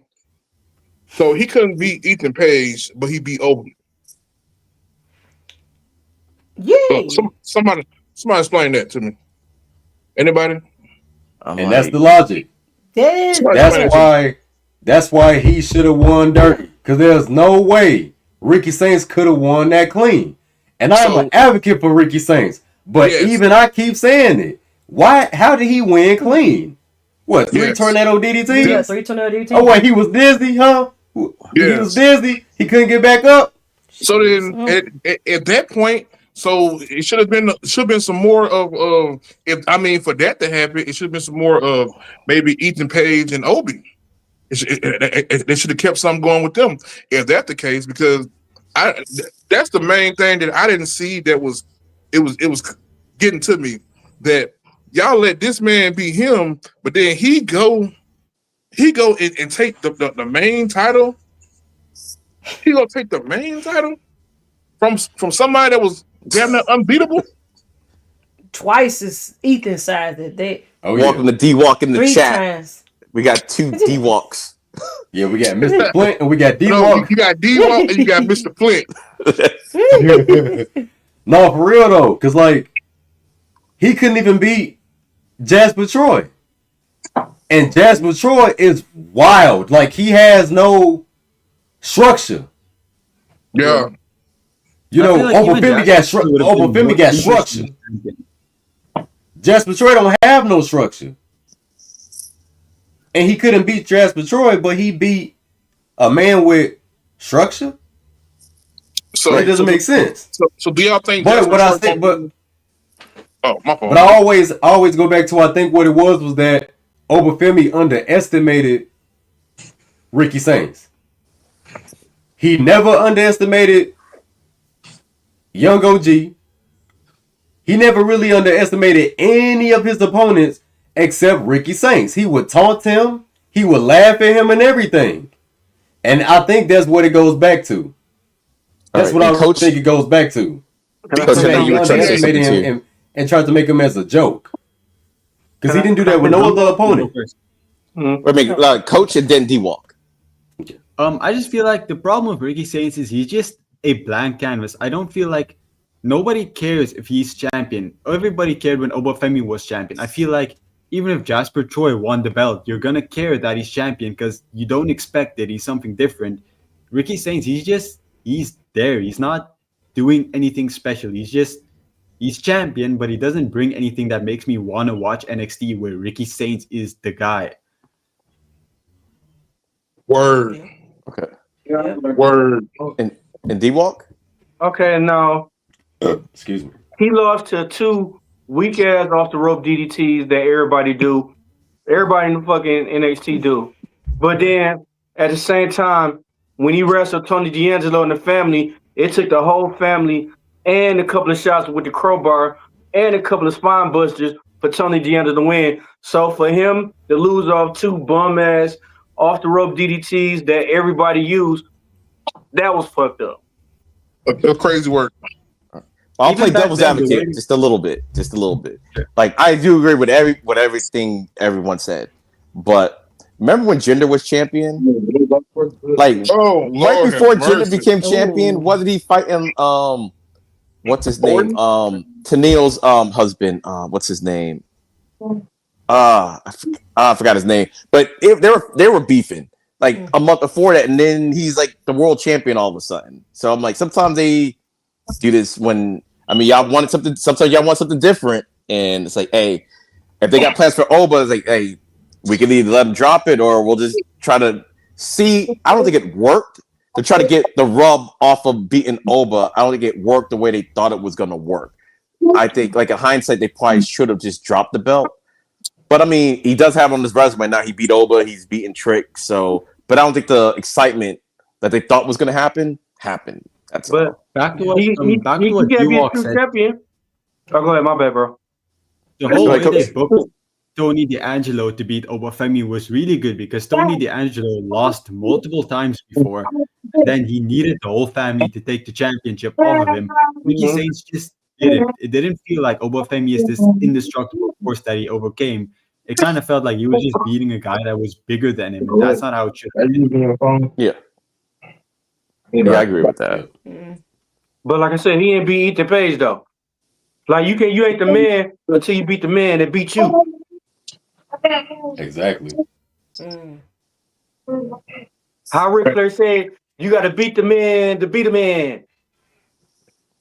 You gotta beat him I'm trying to beat a no, I get what y'all man. said, but I'm trying to think. They must have done stuff like this before, where it just didn't seem like it made sense. Like, wait, he couldn't beat this person, but all of a sudden now you're like ahead of that person now somehow. And it's like, but you can't. So I'm trying to think, when has this happened? I can't think in like recent memory because Roman Reigns had the belt for like 4 years, so I can't. It's hard to think what was going on the main roster. Okay, so prime example, but it wasn't the belt. Okay. Stone Cold and The Rock.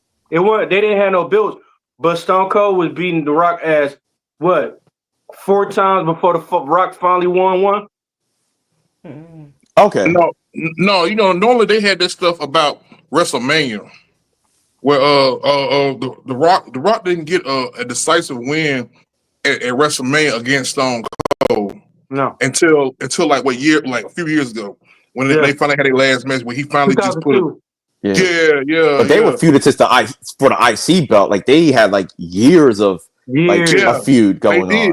Yeah, they did. And then you remember one time Stone Cold actually gave the IC belt to The Rock. Yeah, because he didn't want the piece of crap. Dude, that shit in the river. That was so funny. That was crazy. Yeah, Stone Cold and The Rock feuds was the best. Like even when they did the sing along.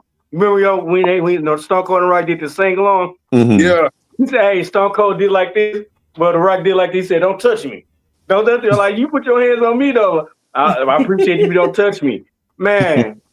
They made every segment, every time they wrestled, like, and it was dope. It was genuine, like back in the day, because they was beefing for years, and it was still interesting. Like they still like, what the fuck gonna happen this week? What's gonna happen this week? What's gonna happen this week between Stone Cold and The Rock? It was always interesting, but now shit's still as hell. You can't even have one like for a week, bro.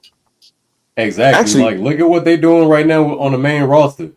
We got Jey Uso literally helping CM Punk right now to go against the Vision.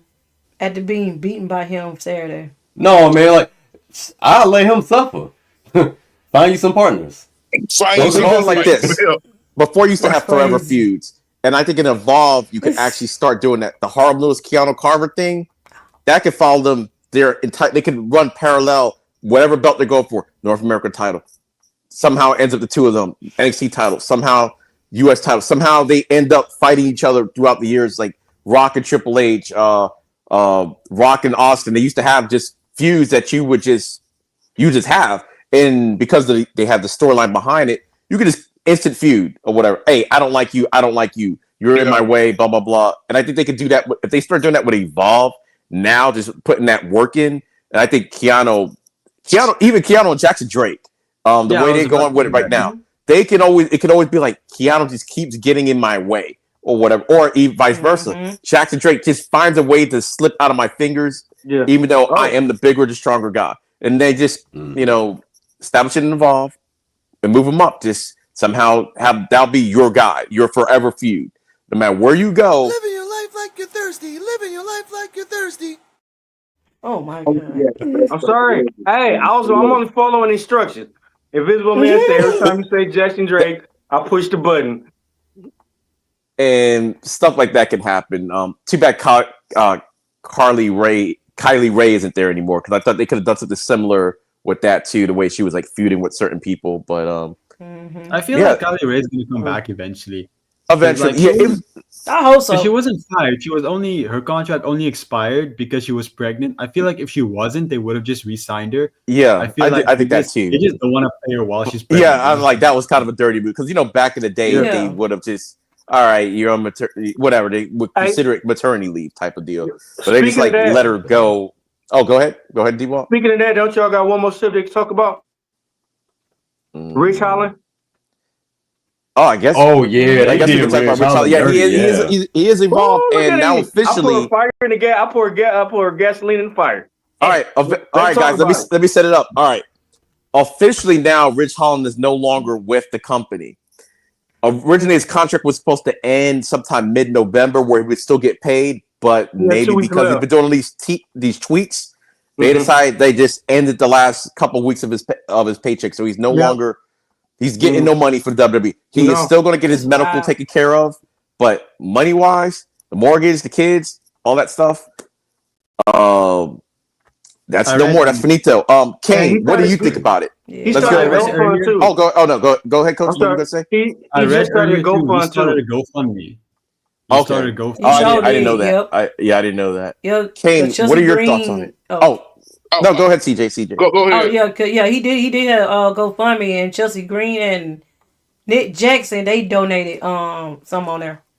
Oh, okay, that's good. Yeah, I didn't know about that. Well, you got to do what you got to do because he cannot. Oh, and this is the other thing. Because he's injured, he cannot wrestle for at least 7 months. And it's like if you're an accountant, you get fired at your job, then what you go do? You find another job to be an accountant. He's a wrestler. He can't wrestle for 7 months, so he can't make a living doing what he does. That's his profession. He's a professional wrestler. He wrestles. So since Kane was a guest, since he jumped in, that's why I was like, let Kane go ahead and give your thoughts first, and then we'll go clockwise. We'll go Kane, D-Walk, Coach, Terrell, and CJ. Okay. Well, sound like bro, I'm gonna have to get that OnlyFans shit started. Oh my god. Hey, that was sound like you want to get that OnlyFans shit started. You know what I'm saying? I don't really agree with how they did, bro. Despite of, you know what I'm saying? How people, oh my god. Oh my god. Look, how the fuck I get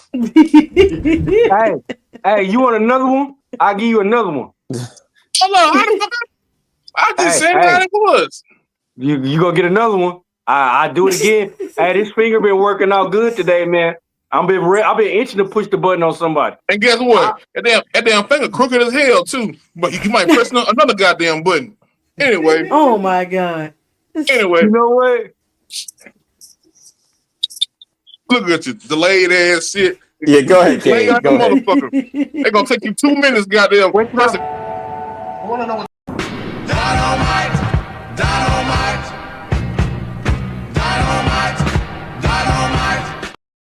That's right, a good somebody one, got to revoke D-Walk's privileges. But Kane, go ahead, Kane. Because we got 20 minutes, about 20 minutes left. Hey, be honest though, bro. I hate he going through the situations he going through, bro. I do hate that shit. You know, nobody wishes any ill will. But you know, he do have a lot of people kind of mad at him about Big E. That's another thing. But anyway, by him not being able to do anything for 7 months, that is crazy work. Right. That's crazy work. You got to have something coming in, and he got these surgeries going on and all that other shit. Man, it's cool that they're gonna pay for it, but hell, pay the damn mortgage. Yeah. Pay the light bill. Yeah. Man, get this man some kind of cushion because I mean, damn, bro, y'all want these people to be what they used to call them, independent contractors. Independent contractors, 1099. Y'all want these folks to be independent.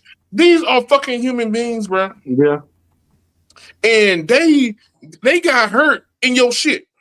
Mm-hmm.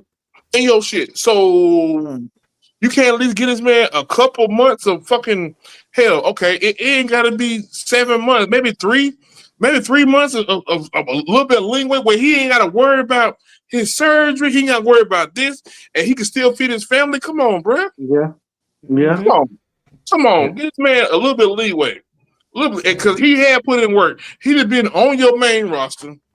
He did his thing on the main roster, and now he down and and evolve and shit because y'all put him there because apparently nobody had no kind of nothing to put this man in. Yeah. Okay.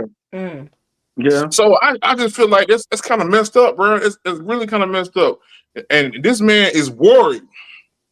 Yeah. He's worried. He don't know how this stuff gonna turn out. Okay, by him doing the fun me and stuff. Normally Jericho come through and bless you. I bet normally Jericho come and bless you. Yeah. So I hope Jericho's a fan. Yeah. But this the messed up thing about it. The messed up thing about it is since they fired him 2 weeks before his contract. They terminated his contract 2 weeks before it expired.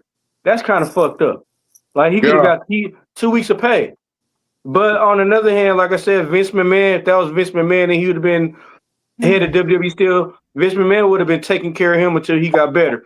But on another hand, though, I find it real fucked up because, like I said he still ain't even got paid for when he appeared at TNA, and he looking at a class action lawsuit, and then I believe he'll win it. But it just fucked up to see how greedy and how greed this fucking organization, this world in general, is fucking filled with greed, bro. Like, it's so much money that's around here, bro. Everybody can eat, but it's so much greed here, bro. Like I said, well, there's no way you should have.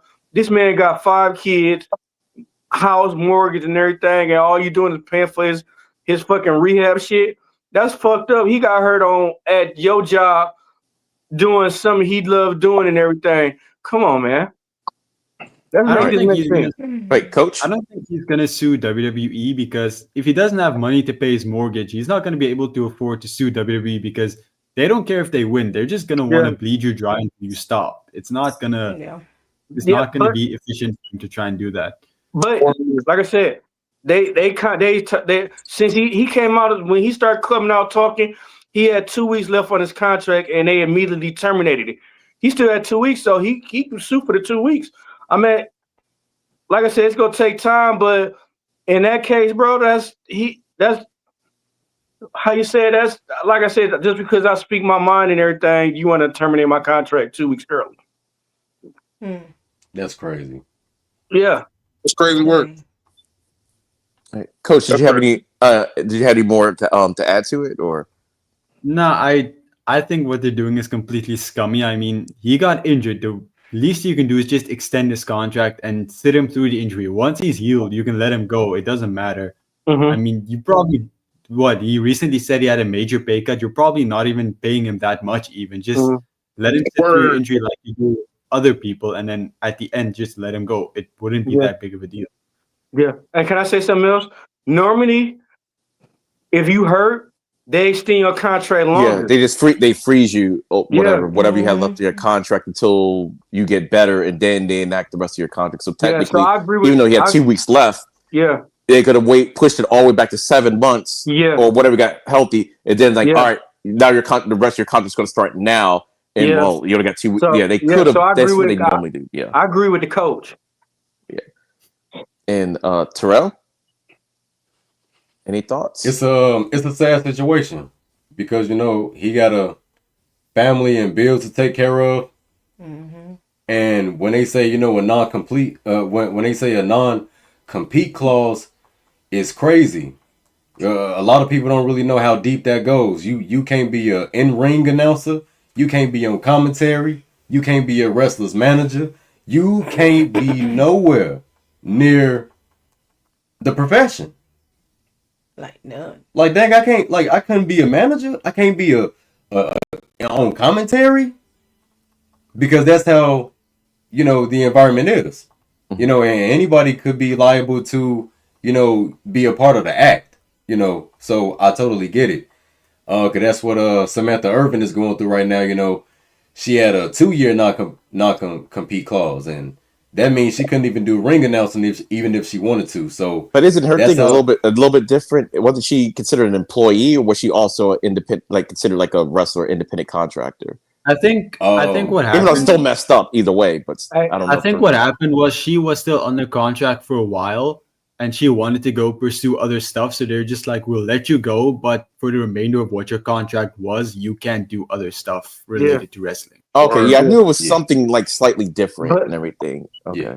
When it boils down to it, it's pretty sad because like even with the injury, he can't do anything pertaining to professional wrestling, like no role, nothing, not even be a general manager if he wanted to. And he can't do anything. You just have surgery. You gotta recuperate first before you can even go out of the house and do some work, any work. He got injured under TNA's watch, and then the fact that he didn't get paid yet is crazy to me because he got injured at a promotion that hasn't even paid him yet.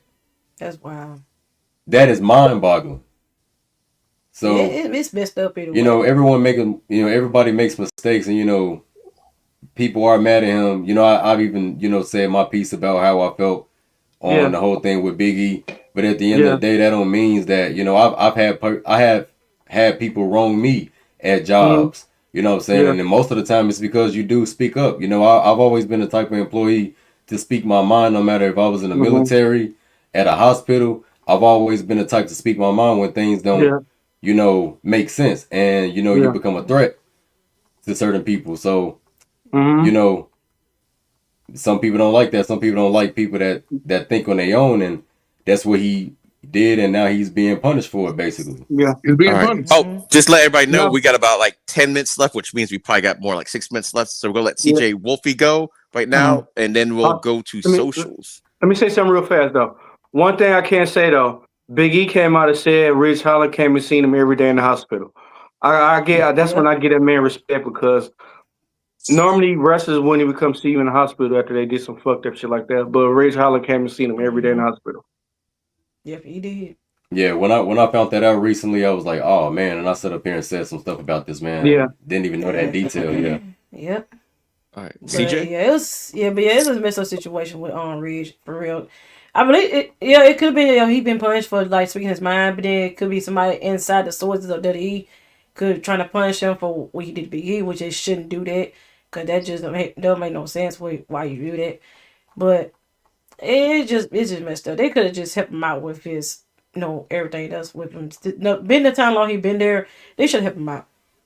They shouldn't have to drop him like that. And then he injured too, so yeah, it'll He pretty can't do scary. nothing. Now he can't go do nothing afterwards when he get healed up. So it's messed up. They were wrong for that. Yeah, and even when he comes back, he's not gonna have the same income he had in WWE. No. Like everything, like I can't see a place like AEW really being interested in him. He doesn't fit their style, so he's not gonna have a company that's gonna pay him majorly to compete there. Ooh. So Light bulb. What if Tony Khan, like I said, Tony got money like that? What if Tony Khan just say fuck it, just sign him a contract just to help him get back on his feet? Tony he's Khan, not I allowed think to. Tony, You though. would. Like, yeah. he has like 3 months he can't compete, right? So No, Tony yeah, Khan yeah. can't 3 months he can't compete, but saying like it's gonna take longer than that. What if you just sign him like, hey, just sit at home, get on your feet and everything? You know what I mean? Oh, like more of a PR move and everything. Like, hey, Yeah. we take care of. Like, Yeah. could happen. Yeah, so Yeah, so like after his 3 months is up, basically saying like, they'll give him a contract even though they know he can't physically compete, but just to have some money in his pocket Yeah. for medical expenses that probably been missed. And okay. Yeah. Catch up on his bills, like, man, that'd be dope. Like, and then like I said, I can see it like that because AEW don't like WWE. Yeah. Oh, y'all trying, because they already Someone been, Ring of Honor, I guess. Like when he Yeah, comes I back mean- and something like that. because they already, WWE already trying to be petty and keep them from getting TV deals and everything. Oh, we gonna take our wrestlers then, because AEW already killing WWE right now. While that would be nice, I feel like it's kind of dangerous because then that sets a precedent for it to happen with everyone else. Because what if someone else then gets injured and then released? It's going to be expected that Tony Khan has to do it again because he did it once. But Ridge worked it though. I mean, like I said, he's struggling. This man's struggling. Yeah, I'm saying Technically, it's a that'll good happen with idea. with everyone. No, what do you say? Like, okay, something like this happens Yeah. again. Somebody gets injured, and they just cut him off because, like, look, you're injured.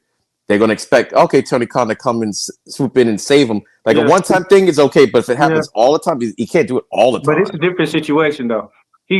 My man literally got fucked. Oh no, Literally. that's what I'm saying. I'm like the Yeah. same thing, like the way WWE's doing stuff like right now with this stuff, you just never know. Like this might not be a one-off thing. This might be the norm going forward for these releases. You just don't know. Oh, They never did this before. So No, they never. And Samantha Third Irving, she don't fucking need WWE. Have y'all seen her? Have you? Have y'all seen that she damn near her on her OnlyFans? This is some. all right, guys. On that note and everything, we're almost out of time. So we're gonna go around and let everybody know their socials. Coach, we're gonna go with you first. We're gonna go clockwise. Where can they find you Oh at? Jesus. You can find me on Coach FCHW pretty much everywhere on Instagram and YouTube. That's only pretty much all where I am. So yeah, that's where you can find me. Hey, All I right. got the power tonight. We could mess around, be on this jump for All 4 more hours. right, Terrell, let everybody know all of your socials. What's going on, y'all? You can find me on Linktree/ForRealTerrell and my lady. Doing something. You can find me on my Linktree as well on Linktree/CJ Whoopie15. You can find me on all my socials there. You can like, subscribe, and do all this stuff. And together we are For Real Love. Aww. All right, Kane, where can they find you at? It's Kane Destroyer on everything. On everything except for Twitter. It is Kane Destroyer turning heel. Oh yeah, and don't forget to come by and check out my TikTok. I post a lot of stuff going on with some of this stuff on TikTok as well. So hey, stop by, show some love. All right, D-Walk, where can they find you at? Alex finna be mad because we finna be on these jumps for 4 more hours. We're not going to be on here for more hours. All right. 3. No, listen to that. You can find me at Dennis D. Walker on Facebook. Dennis Walker on Facebook. You can find us on our P.U.W.F. Facebook. What I got, Mr. P.U.W.F. You can find me on goddamn Snapchat, DEWLK12. Shout out to DRWC, who they be checking us out and everything. Shit, thank y'all for letting me come on and be the substitute teacher and everything. I appreciate it. And yeah. All right.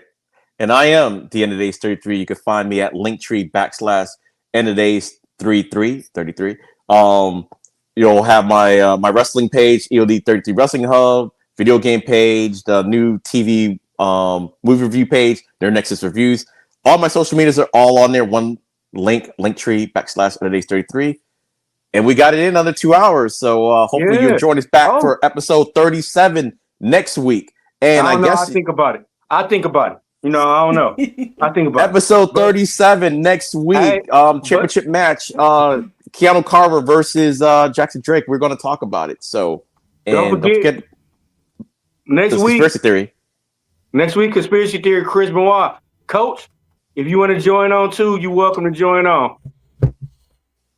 Part 1 of Chris Benoit conspiracy theory on Conspiracy Corner. All right. And there you have it. All right, guys. Have a good night. See y'all next time. And D-Walk, take us out. No, we ain't going nowhere. We 3 hours. Hey, baby. take us out. Put some respect on Chris Benoit's name. Oh my. Thanks for watching, and remember, like, subscribe, comment, leave your thoughts down below, and all links are in the description.